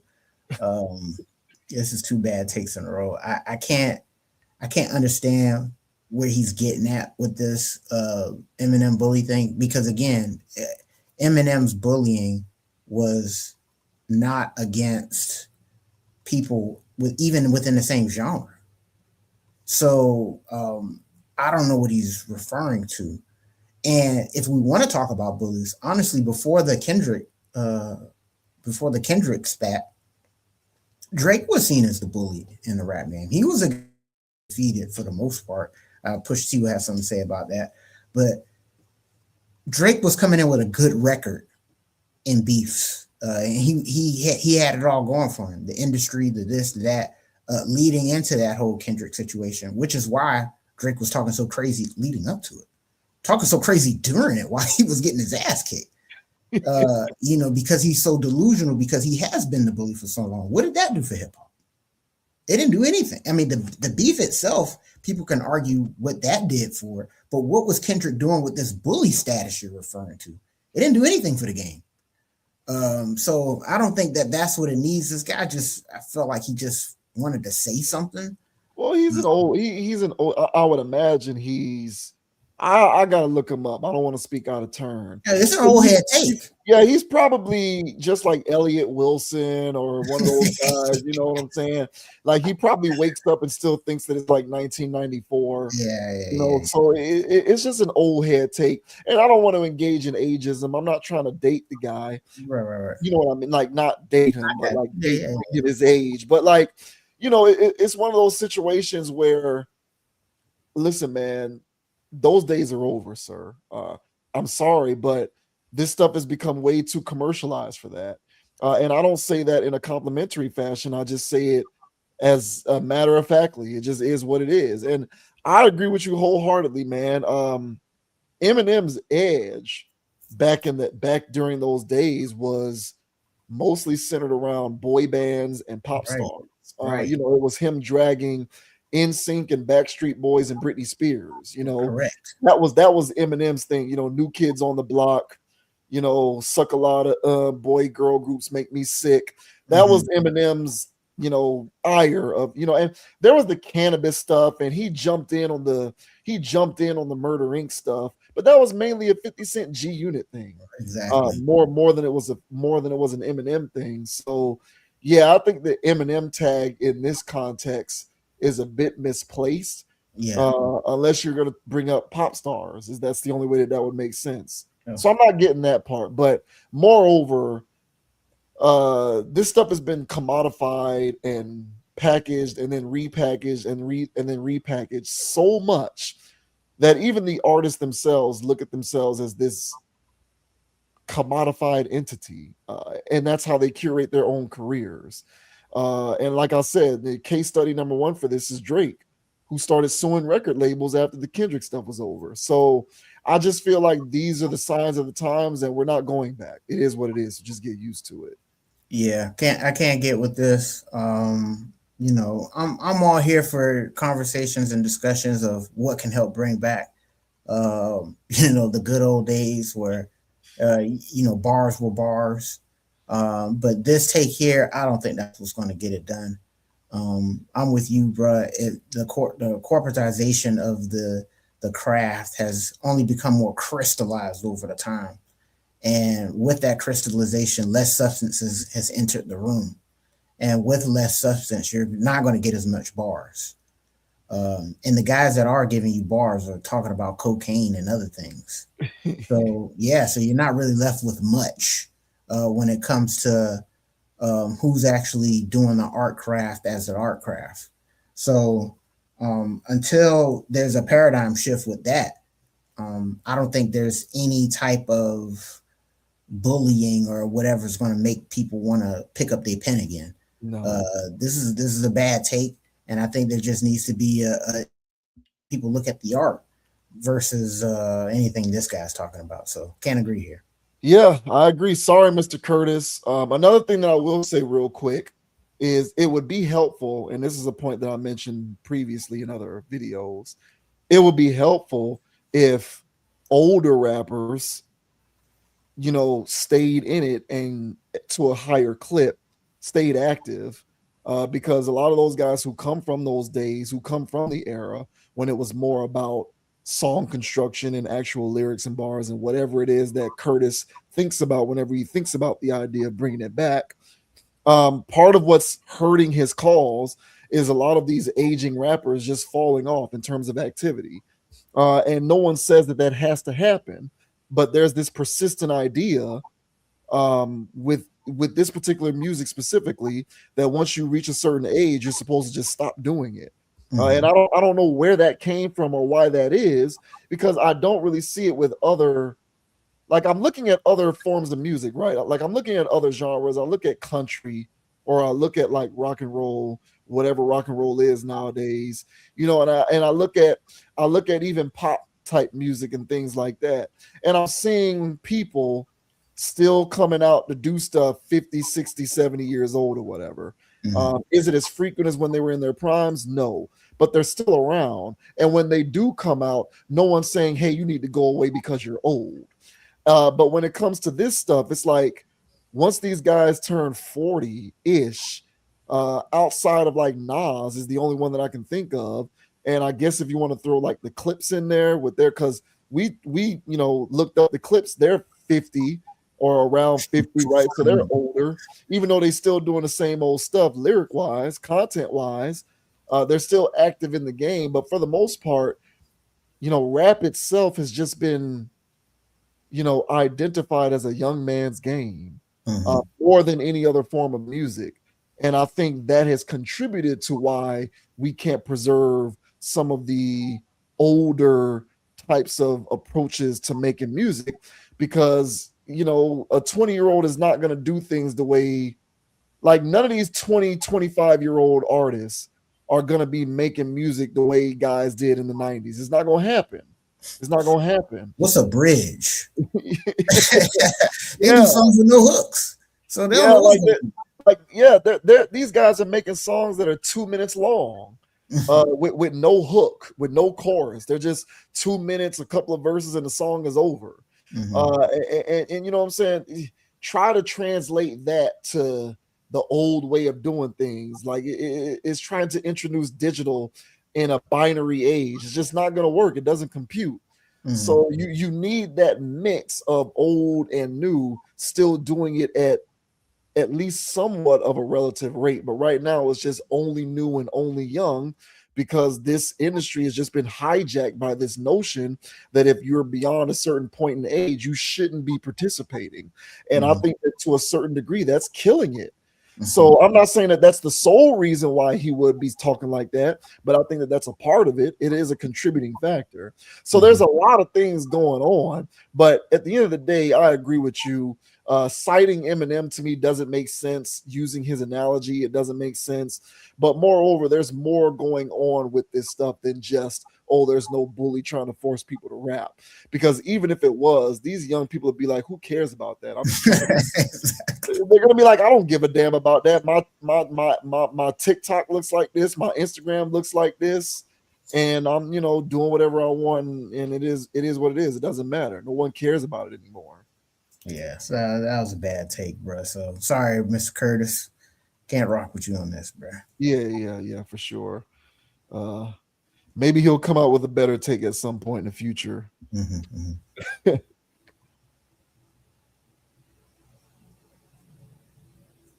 Yeah, your boy. Oh man, yeah. Friend of the channel, Zion Williamson. This guy is a friend of the channel for all the wrong reasons. And he is once again engulfed in speculation that he may have fathered a child with yet another sex worker. I do say yet another. You did hear that right, because he's already done that. So this isn't exactly new territory for this guy. Every time we have covered Zion Williamson on this channel, it has been in reference to his apparent lack of good decision making, good judgment, his sexual irresponsibility, his lack of sexual discipline, his lack of discipline overall. I think that at this point it's becoming more and more apparent. Now, to be fair, this at this point is still an allegation. It has not been proven to be true, so we have to treat it as such. But there is an OnlyFans woman who has unmuted to say that the father of her child is either this other dude that she makes content with, or Zion Williamson. So this says OnlyFans model accuses Zion Williamson of being the potential father of her daughter. And of course, as you would imagine, Zion is being dragged on the internet as a result of this speculation. Zion Williamson has been accused of sleeping around with OnlyFans models in the past. Back in 2023, adult film star Mariah Mills came out and claimed that Williamson was paying for her living expenses. However, when he started posting himself with another woman and a child, Mills decided to crash out. Since that time, Williamson has been spotted with other adult stars, and it has certainly led to a unique reputation, a reputation that he can't seem to shake off these days. In fact, on Tuesday night, an OnlyFans model who goes by Dope Chick 69 took to Instagram with some hefty allegations. As you will read, the model is alleging that either Williamson or her screen partner of course, Jimmy Smacks is the father of her daughter. Let's play a game. Who's my baby daddy? The model wrote on her Instagram page. She then went on to post videos of herself hanging out with Williamson. Furthermore, she explained that her daughter is 3 years old and that she has been holding this in for years. She even went so far as to post an alleged Zelle transfer from Williamson to prove that the two were involved in some capacity. The model is not waiting for the break of day, wanting just to stay away. Where is that coming from, dog? It's the web page, bro. I gotta figure out how to block those. Because they just pop up in now, and I put them. I added it to my pop up blocker, yet they still pop up. But did the audio go away just then? I muted my mic. It still was coming through, dog. Okay, it's probably because I shared the tab. Mhm. We'll get that figured out. Mhm. But okay, yeah. So she even went so far as to post an alleged Zelle transfer from Williamson to prove that the two were involved in some capacity. The model is now home for Williamson. Wow. The model is now hoping for Williamson and Smacks to provide her with some kind of paternity test. So there's this alleged Zelle transfer from Zion to her, $2,000. One of the wire from Zion Williamson at Pelicans NBA. Wow, she even tagged the Pelicans as a team. That's what the Mills girl did. Wow. It's a playbook at this point.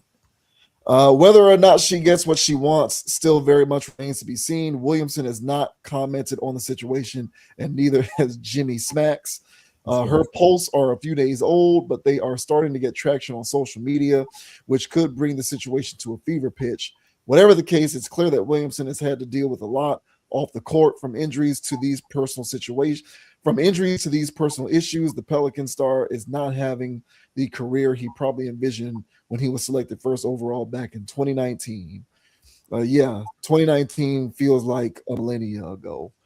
So yeah, bro, what do you make of this latest salacious story involving Zion potentially being the father of this chick's kid?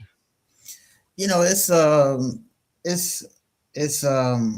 overall it's unfortunate. I mean, you don't want to see people go through this, but at the same time, man, I mean, this guy moves around any kind of way. He was doing it when he was younger. If this was 3 years ago, but you're still putting yourself in this. I mean, he was putting himself in some wild situations, man, with clout chasers. For all intents and purposes, it's not his child, but the clout that this lady's gonna get outweighs all of this. She probably, for the most part, knows that it's not his, but I'm sure she can produce receipts to say that, he's black, and that's all she wanted. And so, when you're out here moving like how Zion was moving, or probably still is, you're gonna have these women come out making these salacious allegations and continue to drive your name through the mud, man. I think what we're witnessing right now with Zion, and that we've seen from other athletes his age, honestly older, but it's really gotten aggressive with his generation. I think what we're witnessing right now is the byproduct of over sexualization that that will get swept under the rug over a decade ago or whatever, when the envelope was continuously being pushed. These young people was having phones in elementary school, access to social media pages and stuff like this in elementary school, and these are the first rich people from that generation, and these are the decisions that they're making. So that stuff wasn't so harmless, like everybody likes to say, or it's got to do with this and parenting and this, and it's like, look, man, when parents can parent the physical world, they can try to parent in the internet, but I'm sure those parents didn't even know what these kids can get into on the internet. I mean, nowadays what these kids get into on Roblox is disgusting. You know what I'm saying? And parents think that it's all good because their kids is playing Roblox. We're just like, you don't know what's going on in there, man. It's a whole VR world where people are doing everything goes on in that world. It's all VR, but they're learning lessons that they should not be learning at 9 years old. And so Zion represents Zion, John Morant, you know, Anthony Edwards, these guys that are having these ridiculous stories come out with them. And you look up and you see how many, you know, tens of millions of dollars that these guys are making, over hundreds of $1,000,000 over the span of the contract. And these guys are making ridiculous decisions on, it seems like, a weekly basis. So on one hand, I you know, I'm not going to sit here and exempt the young man for and give him excuses for the behavior he's had, because he's grown, man. You should know better. And to just be sending any of these chicks money on Zelle, you know what I'm saying, for their services. You know, I had to pull up pictures of this dope chick 69. Hey man, I've literally seen better stuff at Kroger's, you know, seen better stuff at Publix, working there, you know, and you know, for you to be DMing, and I'm pretty sure it was a pretty good amount of money. I had a comment in it. And for him to be sending money like that to one of these bust downs that everybody splacks off on, for him to spend that much money to be in her presence, to even potentially get her pregnant, is ridiculous. And shows a utter misunderstanding of what the world is and where his placement is in it. So all in all, I just think that this is what we're witnessing right now, is a case study of the exposure of social media and stuff like that to younger people who eventually grew up and had the finances to get into whatever vice they wanted to. And we're seeing what these guys are choosing to do. And I would say that these guys are rich enough to do it. Just imagine the people that are broke, what they would be able to do when they actually got their hands on Zion money. You probably wouldn't like their decision making either. So all in all, I think that this social media stuff that people thought was harmless back in the day, is these are the chickens coming home to roost. But what are your thoughts, man, on Zion Williamson potentially being outed by another sex worker, saying that he's the father of their child? What are your thoughts, man? Yep, I have to agree with you. I do have to agree with you. I think, you know, it's one of those situations where you have to properly contextualize the conversation. You know, talking about guys like Zion, because of course he isn't the only one. Guys like Zion being sexually undisciplined or being solely motivated by the pursuit of vagina. I like to call it being a slave to vagina. This is not a new phenomenon. There have always been men whose blind spot, weakness, when it comes to decision making and preserving their own livelihood and personal legacy, has been women and the pursuit therein. This is not nothing new. This has always been around. What we are witnessing today is the exacerbation of that dynamic exponentially due to the overstimulation of content and information via all the various channels that people can now come into contact with on a very regular basis.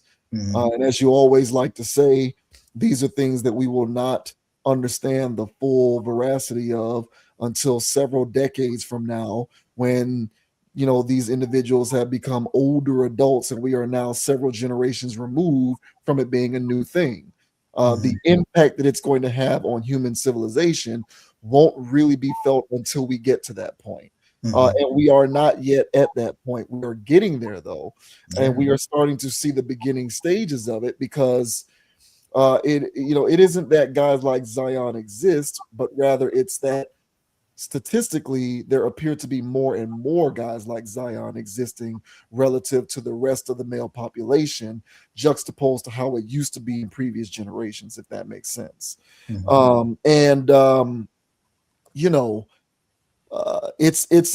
an aspect of atrophy. You know, it's similar to the way that, you know, guys with the inability to meet women in person, they are afflicted with a lack of the requisite social skills needed to be able to actually meet women in person. They're way more comfortable DMing a chick on Instagram or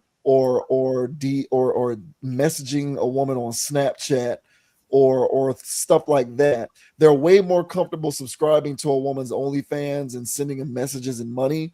They're in their element and they're in their comfort zone when they're doing that. But if you hang out with this guy and take him to a bar or take him to a lounge, take him to a concert, a comedy show, take him, go on a cruise with him, you know, where there's all of these women around in person, walking around in the flesh, all of a sudden they don't know what to do. It's like sensory overload. They don't know what to say. They don't know how to approach them. They don't know what to do. It's not that they're bad at it. It's literally an underdeveloped skill. They never develop the skill. They're atrophied. They need reps. Yeah, they're atrophied in that department because they've grown up with a phone for so long that they never develop the skill.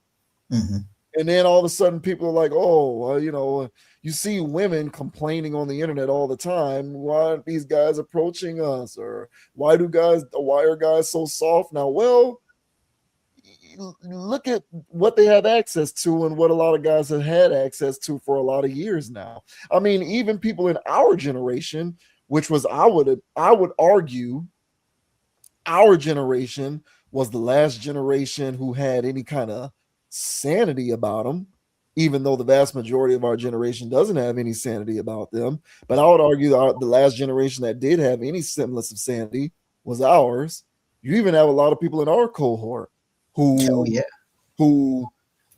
may have at one point or another had the chance to, you know, acquire that skill because of the generation in which they hail from. They even lost the art of being able to do it because they got so used to the digital interfacing and the phones and the social media and the DMing and such. So it's like you're wondering why guys are acting like this. Well, look at what's happening around you. And the irony of a lot of women who complain about this is those same women are benefiting from that very dynamic, either because they're online models, they're online content creators, they have their own OnlyFans, whatever they got going on. A lot of those same women who are complaining about these socially atrophied men out here in the streets are benefiting fiscally from the same things that they are complaining about when it comes to why men aren't doing the things that they want them to be doing. So it's this weird circular logic that no one seems to be able to recognize. But this is the kind of stuff that's going on. And Zion is a byproduct of that. So he's a socially atrophied human. Yes. And as a result of his relative level of social atrophy, he's sexually undisciplined. You know, it's all correlated. And so he's a victim of his own. He's a victim of when he was born. That's what it boils down to, unfortunately. And if you do not have a stable enough environment that you are growing up in with hands-on responsible caregivers who can impart balance to humans at those delicate stages of development in which they learn, you can exist with these devices and you can learn to utilize these various tools to your advantage. But here are still some tried and true baseline skills that you need to have in order to be successful in the world and not be taken advantage of. If you don't have that going on, you're going to wind up lost. And this is going to be the result of that. Again, if this stuff turns out to be true, we don't know yet. There's still an allegation. For all we know, this thought could just be blowing smoke up Zion's butt. But we do know that Zion is the father of the child that he had with the stripper. We do know that. That's fact. It's confirmed. Confirmed. And it's just one of those situations where this is definitely a larger societal observation.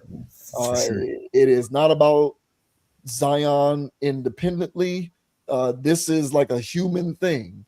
And humans in general are just atrophied in a lot of baseline requisite skills needed to be successful, in my opinion, in the world, and also retain their respect and not be taken advantage of. So it's unfortunate. I hope it turns out to not be true, because if it does, the last thing that this guy needs is another hefty child support payment. That's the last thing he needs, because who knows what his next contract is going to look like, given the way his career has panned out on the court. And he might not be able to keep up with those payments because I doubt he's going to sign another $200 million contract. So for his sake, I hope this stuff is not true. But trust and believe he is not alone. And there will be more, because this is just the way the world is now, man. It is what it is. Yeah. And again, and I agree. And I think that, Zion and all of these, young guys, these young millionaires that are in the NBA, NFL, or whatever, that are going through these situations are, as I mentioned, they're basically receipts of how they were socialized. Yeah. And so it was a couple weeks ago when we were talking about Ben Simmons and his whole situation, like, what's that? What's going on there? Like, generationally, we haven't seen that. We haven't. I mean, there may have been one of those guys here that maybe, I don't know, but to the caliber of a Ben Simmons, for that to actually happen in modern times, people can point their finger at him, and, rightfully so, but he's a receipt of what society has been either allowing, promoting, or whatever. And so we look at him as the final domino, and we go, tisk Ben Simmons, and I guess.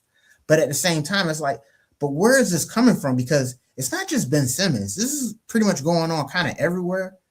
And the thing that we're seeing going on with Zion is, again, I was just bringing up, like, from him and his generation and John Morant and stuff like that.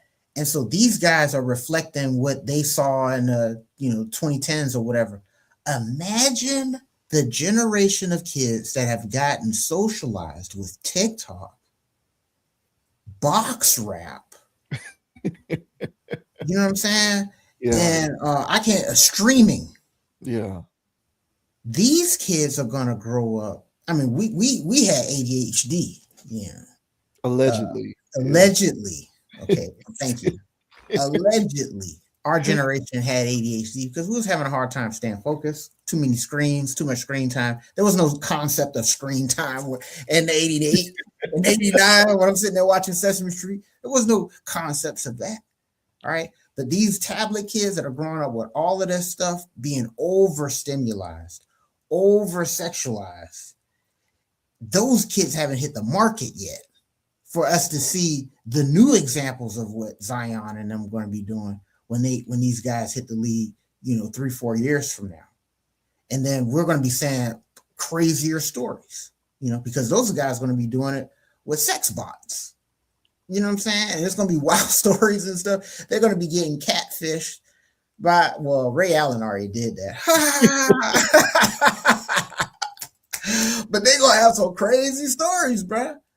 And we're just going to sit here and go, man, these guys got every opportunity in the world. And yes, they do. But they also had every opportunity in the world to be corrupted at young ages with all of that stuff that everybody's just sweeping under the rug and go, oh, that's not a big deal. Oh, that's not a big deal. It is. And so the stuff that we bring up on here, we're talking about dangerous rhetorics and stuff like that gets posted to the internet for young people to consume.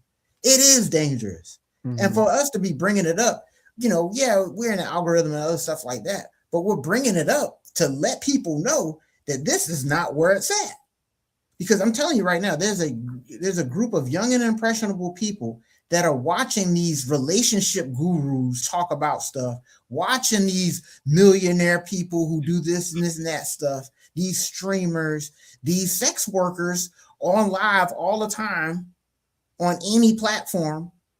And it's just like, what's the filter for this? These ladies are just busting it wide open on social media. You don't even know, there ain't no paywall for that. These kids can just log in.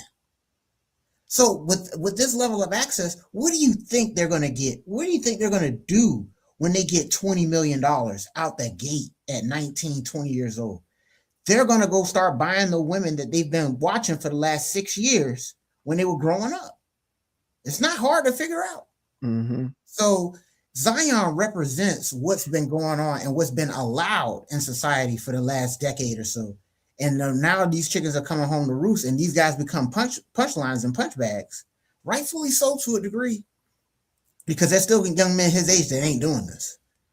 But it's still a situation of we need to start taking inventory of how we're allowing this stuff to, get passed on to future generations. And we all have to do our part of not allowing this and shooting down this dangerous rhetoric or this dangerous content whenever it pops up. So, yeah, man, I just think he's just a sign of the times, man. And yeah, this happened 3 years ago, but I'm sure he was, you don't want to see stuff pop up 3 years from now or something you did yesterday from a decision you made 3 years ago. But hey, man, your decisions carry on, man, and your decisions have consequences. So hopefully he's learning, or anybody else that are in his position or plan to be is learning from this guy. But everyday people that just got regular jobs, you can be taking lessons from this guy because he got bit by the same bug everybody's gotten bit by. He just got millions of dollars to do it. And you don't want to ever be in a position where you actually have the opportunity to do what he's doing to a degree and take it up because you have the same virus as he does. So, yeah, man, just be mindful of the content that's out there, what you're watching and what you're consuming and your loved ones are consuming, so they don't become these cases that we're going to be seeing a lot more of in the future. Yeah, definitely. It's too bad, but yeah, it's largely going to fall on deaf ears because, especially in this country, everything is an arms race to make the most money. Everything is a race to the next bag, and so it's easy to complain about stuff, but 1 minute you'll be complaining about it, and the next minute you'll be taking advantage of that very thing that you were complaining about to make money. Yeah. And that's the part that's the hypocrisy in people with this kind of stuff that just kind of drives me crazy. A lot of I see a lot of this stuff online, man. Stuff will pop up on my homepage on YouTube, little shorts, YouTube videos from various content creators, street interviews and things like that. And from time to time, I'll go ahead and tap on it and watch it. And it's always what I see a lot of is women, for example, because I see other stuff too, but the easiest thing that I can think of as an example, a lot of women who have a lot of grandstanding opinions on the problems with men today. Men don't do this anymore. Why don't men do that? And men used to do these things. Men don't approach us. Men don't know how to talk to us. Why is this man not spending this money and blah, blah, blah, blah, blah. Yet at the same time, those same women like I said before, they have OnlyFans, they're Instagram models, quote unquote, asterisk around the word model.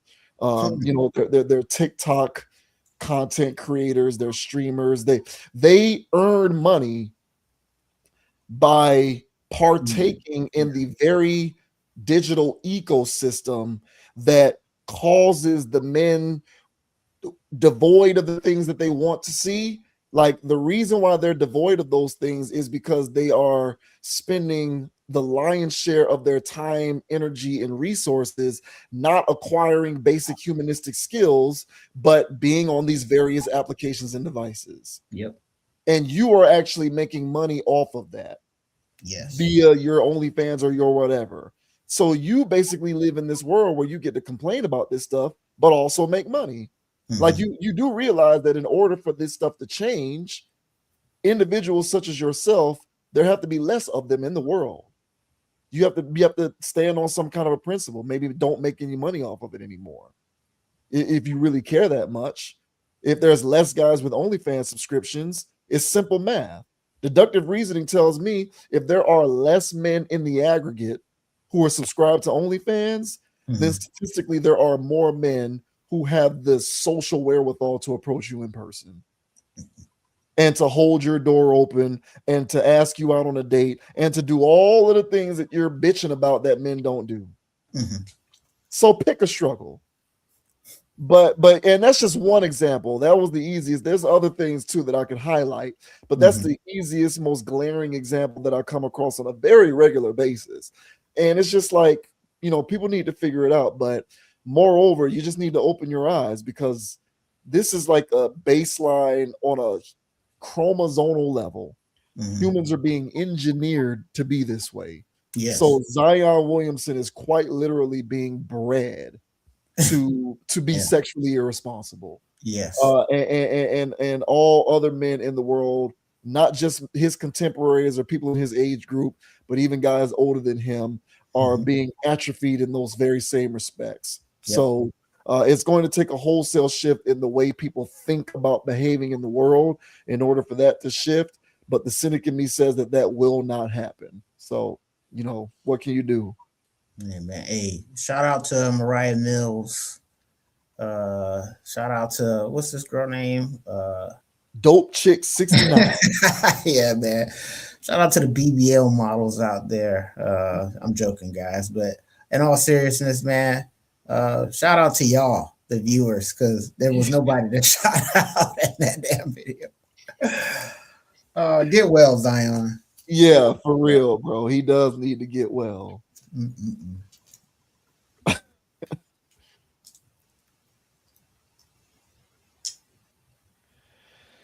And last but not least, we are going to get into this popular pastor based out of Atlanta. His name is Jamal Bryant. He's clapping back at people who had some critiques for his wife's choice of dress. These two individuals, Mr. Jamal Bryant and his wife, they attended a fundraising event to benefit, various charities and whatnot, and raise money for these organizations, these nonprofits. And the internet had a lot to say about Mr. Bryant's wife's dress at this event. They felt that it was a bit too much. And so Mr. Bryant, he was inclined to respond to all of the detractors and, basically saying he's not here for it and that everybody needs to mind their business. So a lot of people had something to say about his wife's dress, and he ain't here for it. This says, Pastor Jamal Bryant defends wife after backlash over her dress. Mind your business. Pastor Jamal Bryant isn't mincing words when it comes to online criticism aimed at his wife's wardrobe. During a New Year's Eve service at New Birth Missionary Baptist Church, the Atlanta pastor addressed viral commentary surrounding a dress worn by his wife, Dr. Carrie Turner, to a recent formal event and made it clear he wasn't here for the outrage. Let's see. According to Bryant, the backlash ignored the substance of the event entirely. Instead, he said critics fixated on the gown's appearance, which some online viewers incorrectly claimed was sheer. Bryant pushed back on that narrative directly. Bryant also shut down speculation about whether he approved of the look. The remarks drew laughter and applause inside the church, but the message was straightforward. Turner's attire was appropriate for the setting, and outside opinions weren't part of the marriage. Bryant emphasized that the dress was worn to a gala-style fundraiser, not a worship service, and that context matters. After the service, Bryant shared a clip of his remarks on Instagram, noting that the issue had already been handled. He used the moment to redirect attention toward broader concerns he says deserve more focus, including Black unemployment, healthcare access, protections for undocumented communities, and education equity. In the same post, he highlighted outcomes from the New Year's Eve service, including more than 100 people joining the church and over 1,000 children participating in its youth programs. The moment also comes as Bryant remains a visible voice in national conversations about economic justice and corporate accountability, including, per Forbes, his leadership of the ongoing We Ain't Buying It campaign, which is tied to corporate rollbacks of DEI initiatives. So here's Mr. Bryant at his church service, making it known that he is not here for the haters. I needed to get this straight. I needed to deal with it head on, because the other day the internet went crazy about a dress my wife had on. Now, they didn't say anything about the $4 million that was raised for the United Negro College Fund. They never mentioned that she prayed until heaven came down. They never said anything about this was the largest fundraiser for HBCUs in the country. But insecure, jealous, petty, small-minded People got in their feelings and set up a false barometer of holiness based off of a dress. Now you got to help some people because some people have embraced the full knowledge of ignorance without any assistance for understanding. The dress was not see-through. The dress was flesh color. But because you ain't never been nowhere and ain't never been exposed to nothing,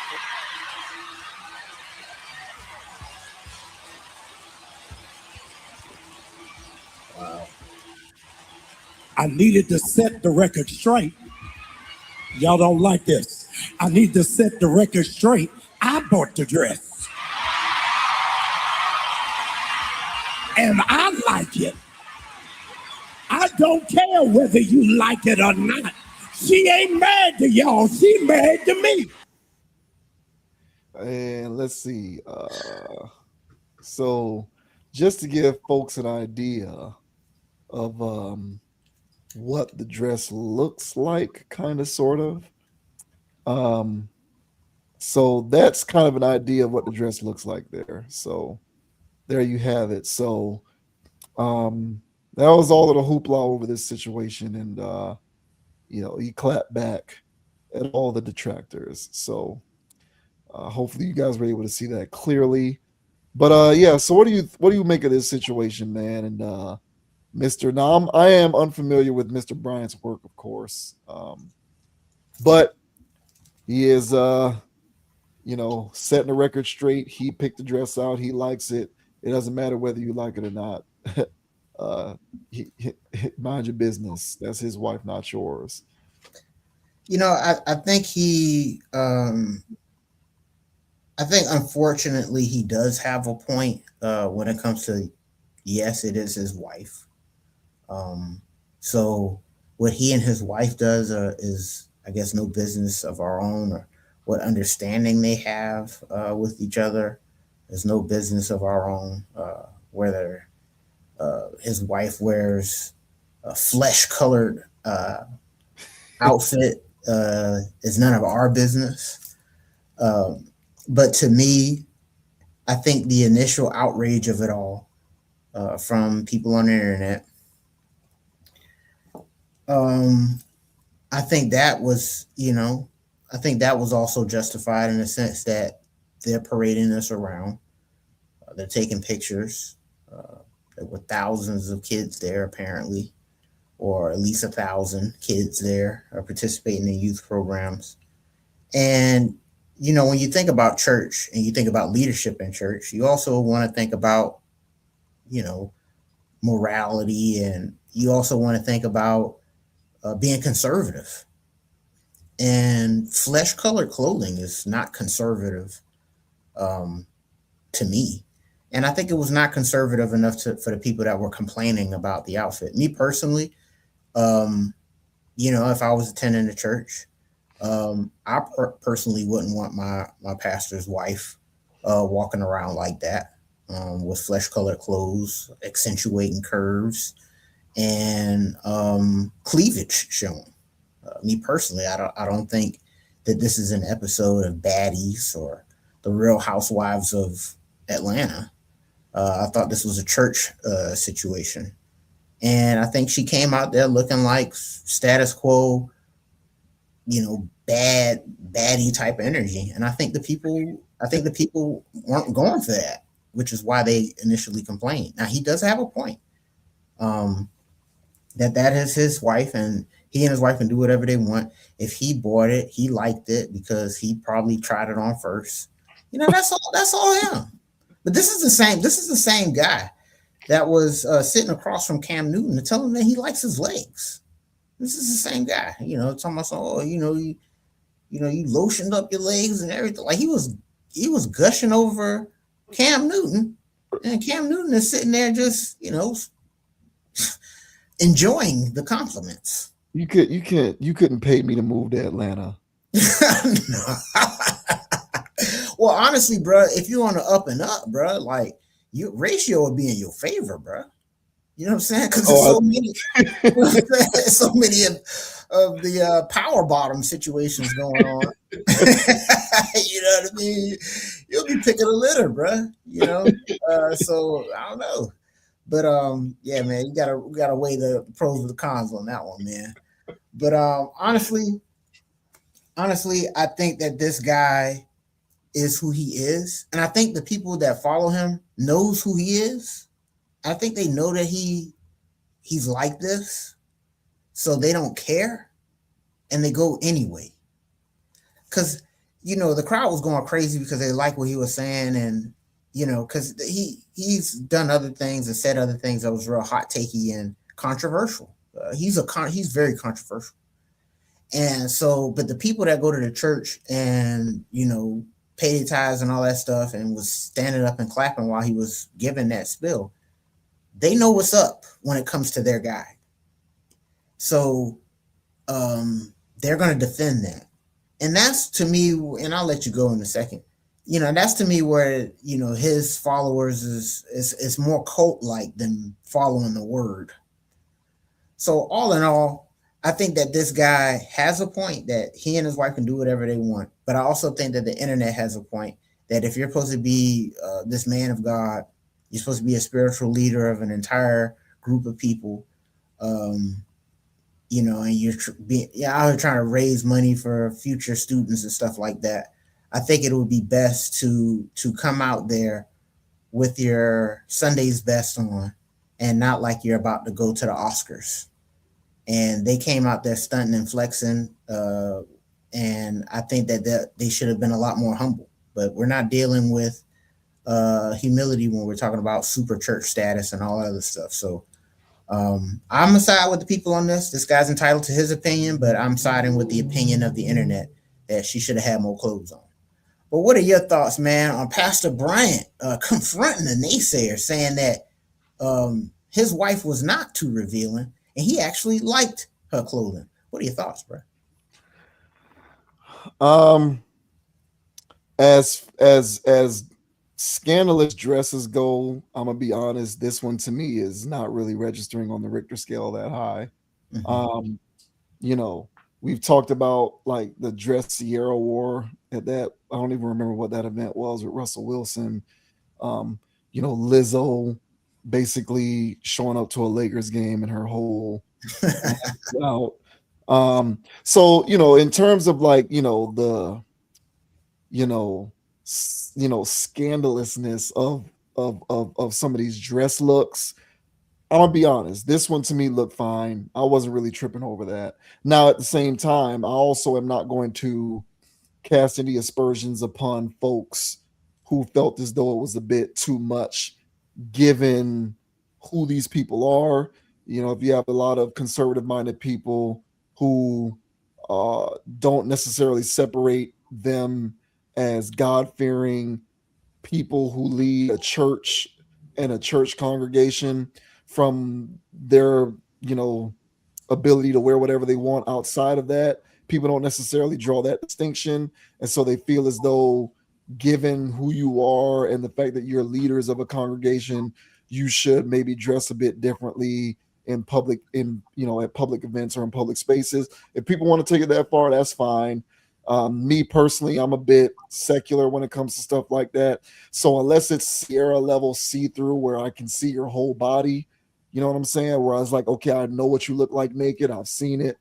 It's not really going to bother me. So it is what it is. But, it's interesting. I feel like I remember when I was like in elementary school or middle school. I forget exactly what the year was, but I remember because I used to go to church a lot every week. My mom would drag me to church. It was, not the best time. I don't have anything against church, but as a kid, I just didn't have the attention span to sit in a 2 to 3 hour long church service. And I'd be in church, and I grew up in the worship part of the service and this part of the service where the choir sang the songs. I grew up with a certain type of sound, the hymns and whatnot. Like I grew up, accustomed to what church music sounded like. And then I remember at some point when I was in middle school or elementary school, I forget the year that it came out, Kirk Franklin, started coming out, and he was popular because he was blending up-tempo, upbeat, hip-hop type sounds with gospel music. And a lot of the older folks didn't like it. They resisted it. They felt as though it was damn near blasphemous because they felt as though church music should sound a particular kind of way. But of course, what Kirk Franklin was trying to do was bring the old into the new and get younger people interested in church and church music. And so his way of doing that was sort of infusing hip hop type sounds with church music and create this hybrid church sound. And I remember, like, my dad was very resistant to it. He hated it because church music is supposed to sound a certain kind of way. My mom didn't really have too much of an opinion on it, but a lot of people had strong opinions and they just didn't like what that sounded like. And to me, this is kind of like that, but taking on a different form, where it's like you might be resistant to this kind of stuff, but in 2026, because of the way that the culture is moving, especially in this country, especially in the West, yeah, you're going to have people who run churches, who lead churches, and who are at the head of congregations, and they're God-fearing people, and they host these giant church services, and they run these, huge youth groups and all of this kind of stuff. And when they go to events, they're going to be, dressing sexy and being a bad bee. Or they're gonna be, whatever. Yeah. That's what's gonna happen because we blurred the lines of stuff. Like, everything is being sort of blended in, and now we have this bastardized amalgamation of just everything being combined because we're just trying to reinvent rules and just recreate new standards for everything so that we can essentially do whatever we want. That's what this boils down to. So yeah, you might be the wife of one of the leading, pastors of a congregation in the Mecca, the Black Mecca, that is Atlanta. But when push comes to shove and you go to a gala or a fundraising event, you're still going to wear your hip-hugging, form-fitting, sexy dress. So it might be an affront to old-fashioned sensibilities, but to me, this is the same thing as people who took an affront to Kirk Franklin back in the 90s because they were just accustomed to church music sounding a certain kind of way. And it's an affront to, it's not just about church. We see this happening in every other aspect of society where agents, and I'm not trying to call Pastor Brian here an agent of chaos. I'm not going that far. But in other areas of society, you have these agents of chaos coming into previously established aspects of culture and other things, bringing in their own variety of behavior and ways of talking and ways of dressing, and suggesting that it has its proper place within the tapestry of that ecosystem, because why can't it? Because who's to say that those rules have to continue to apply? Why can't we break those things down so that we can make room for everything and everyone and we can just do whatever we want? Why have standards for certain things and certain aspects of decorum given the context of that? Who says you can't dress like Sierra at the Oscars and still run a church? Why not? So, people, this to me is a microcosm of that element, honestly. And me personally, like I said before, I don't have a dog in this fight because if I'm being honest, her dress to me wasn't that big of a deal. It wasn't that serious. But like I said before, I also don't hold it too much against people who did feel that kind of way because, hey, if your sensibilities when it comes to how you perceive people who are in that position according themselves with the way that they dress, if that's a certain kind of way, then you're entitled to that. That's fine. But I suggest you get used to it because all of these various modern aspects of human society are blending in to previously established aspects of human society, and it's creating a lot of confusion for people. And in particular, it's creating a lot of resistance on the part of people who grew accustomed to things being a certain kind of way. You know, so it is what it is, man. Pretty soon you're gonna start seeing, you know, female golfers wearing, you know, leggings and dresses on the golf course. You're gonna start seeing, you know, male golfers, you know, the male golfers already wear shorts, but you're just gonna start seeing weird things more and more because this is just the way the world is now. Because everyone wants to break everything down and recreate rules so that we can all do whatever we want, but still belong to certain communities. So yeah, I want to still belong to a community with respect to going to church and being God-fearing and all of this kind of stuff. But do I still want to be a bad bitch? Yes. And so, you know, here come the agents of chaos bringing the bad bitchness into the church, and that's what I'm talking about. And normalizing it. Right. And so this is just what you're gonna get as a result. Yeah, and that's my problem with it is because I mean, no, it wasn't an actual church service itself, but it's the hypocrisy of all of this situation, because I'm not going to sit down and listen to a whole sermon of this dude, but I'm pretty sure there's sermons that he has where, you know, he's talking down on similar behaviors.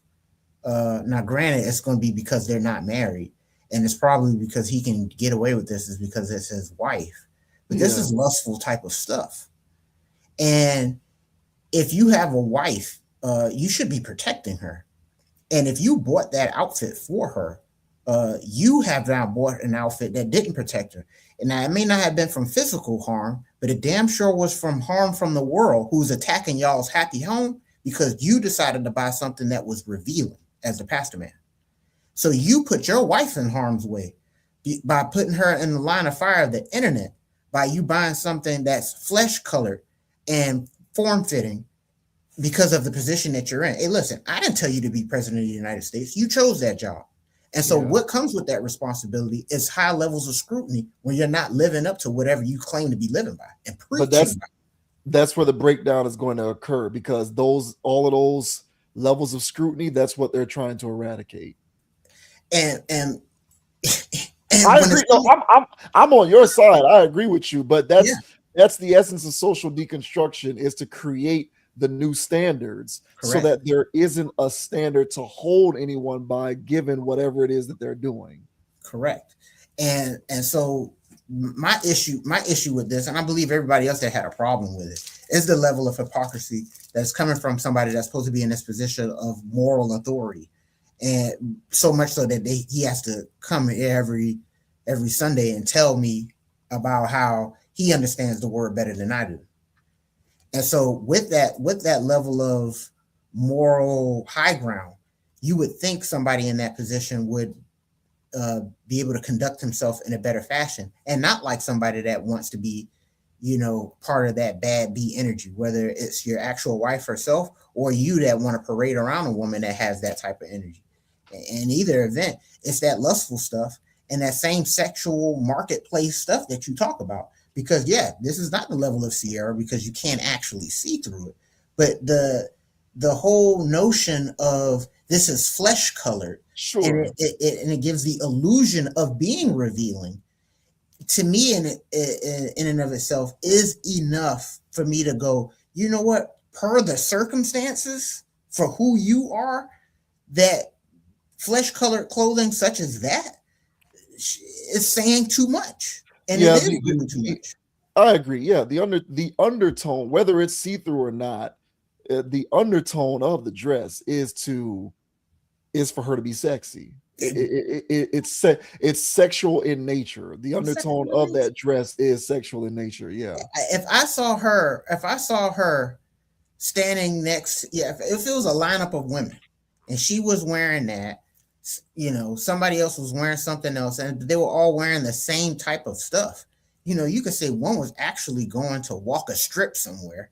You know, the other one is, you know, going to the Oscars or the Grammys or whatever. And then you say, oh yeah, and this one was at a church fundraiser. Like, well, why does she have on the same type of clothes as these sex workers? What are you trying to sell me here? Because you're not trying to sell me the word. you're trying to sell me something that the word tells me not to get involved in. And so the level of hypocrisy coming from the level of person. So again, I didn't ask you to be president of the United States, bro. But what comes with that title is a level of scrutiny and your life being under a microscope. And you can't stand on stage hollering, hooping and hollering, and tell people that mind your business while I engage in levels of morality. You know what I'm saying? Mind your business. No, this is everybody's business. That should be in that community. And that's why I said the people in that church that's clapping and going along with it are other people that are living in a delusional worldview, that know that they have a pastor that is also delusional and excuses their level of delusion. And so that's why everybody in that crowd was clapping and stuff like that. And the people on the internet that are critical, not just to be critical. These are people that feel some type of way about spirituality as a whole right now that's going on in our community. And we feel like we're being led astray and all these other things. So when these types of things surface on the internet, this isn't just people that just hate Christianity. These are people that have seen this hand to hand and blah, blah, blah, blah.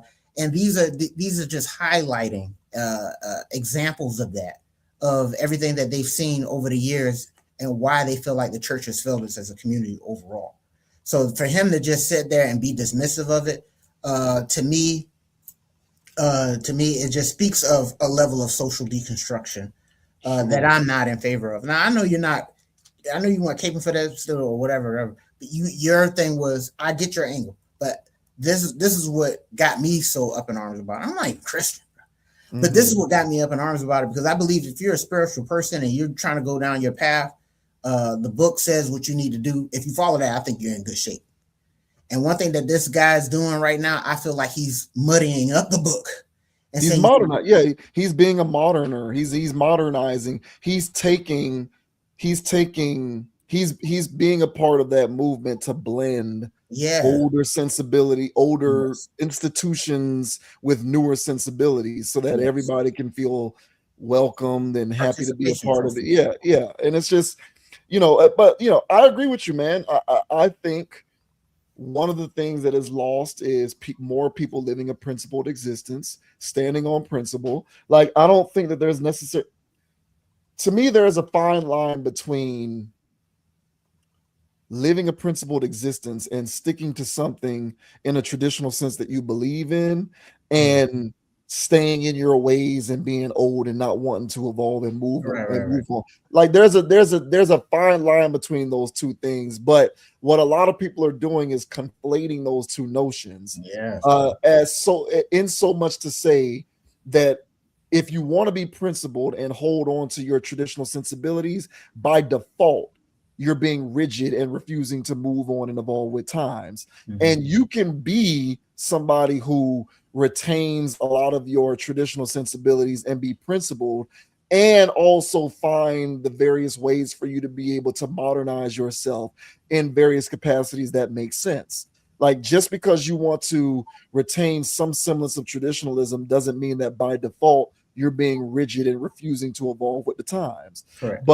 But the narrative that persists nowadays is to do that means by default you're refusing to move on and modernize. And when you're an individual in his position who's a part of a church, you got to keep, you know what I'm saying?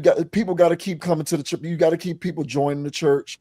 You got to keep the congregation at a healthy number. You have to keep people interested in joining. People got to keep coming into the door. And so you have to placate this idea that you are all about moving. You have to placate this idea that you are all about getting with what everyone's doing today. Which is And so and I'm not trying to get in his head. I don't know him, but I would imagine that an individual in his position probably believes that the best way for him to strike a balance is easing up on certain things that he can stand to ease up with, so that people can look at him as a friendly ally. And maybe one of those things that he can ease up on is, if we go out, we gonna do our thing, and I might look like a pastor / rapper, and my wife is gonna look like she just stepped off the set of Real Housewives of Beverly Hills. So it's just one of those things, man. But that all goes into what social deconstruction is about. Yeah, crazy stuff, man. Hey, teach their own. The people in that follow him seem to be very enthused about it, and I guess that's the only thing that matters. But yeah, because they still feel spiritually safe with him, and that's their business. But me personally, I guess I'll be a traditionalist when it comes to this situation, and I believe the first lady of any church shouldn't be looking like she's about to walk a stroll, bro.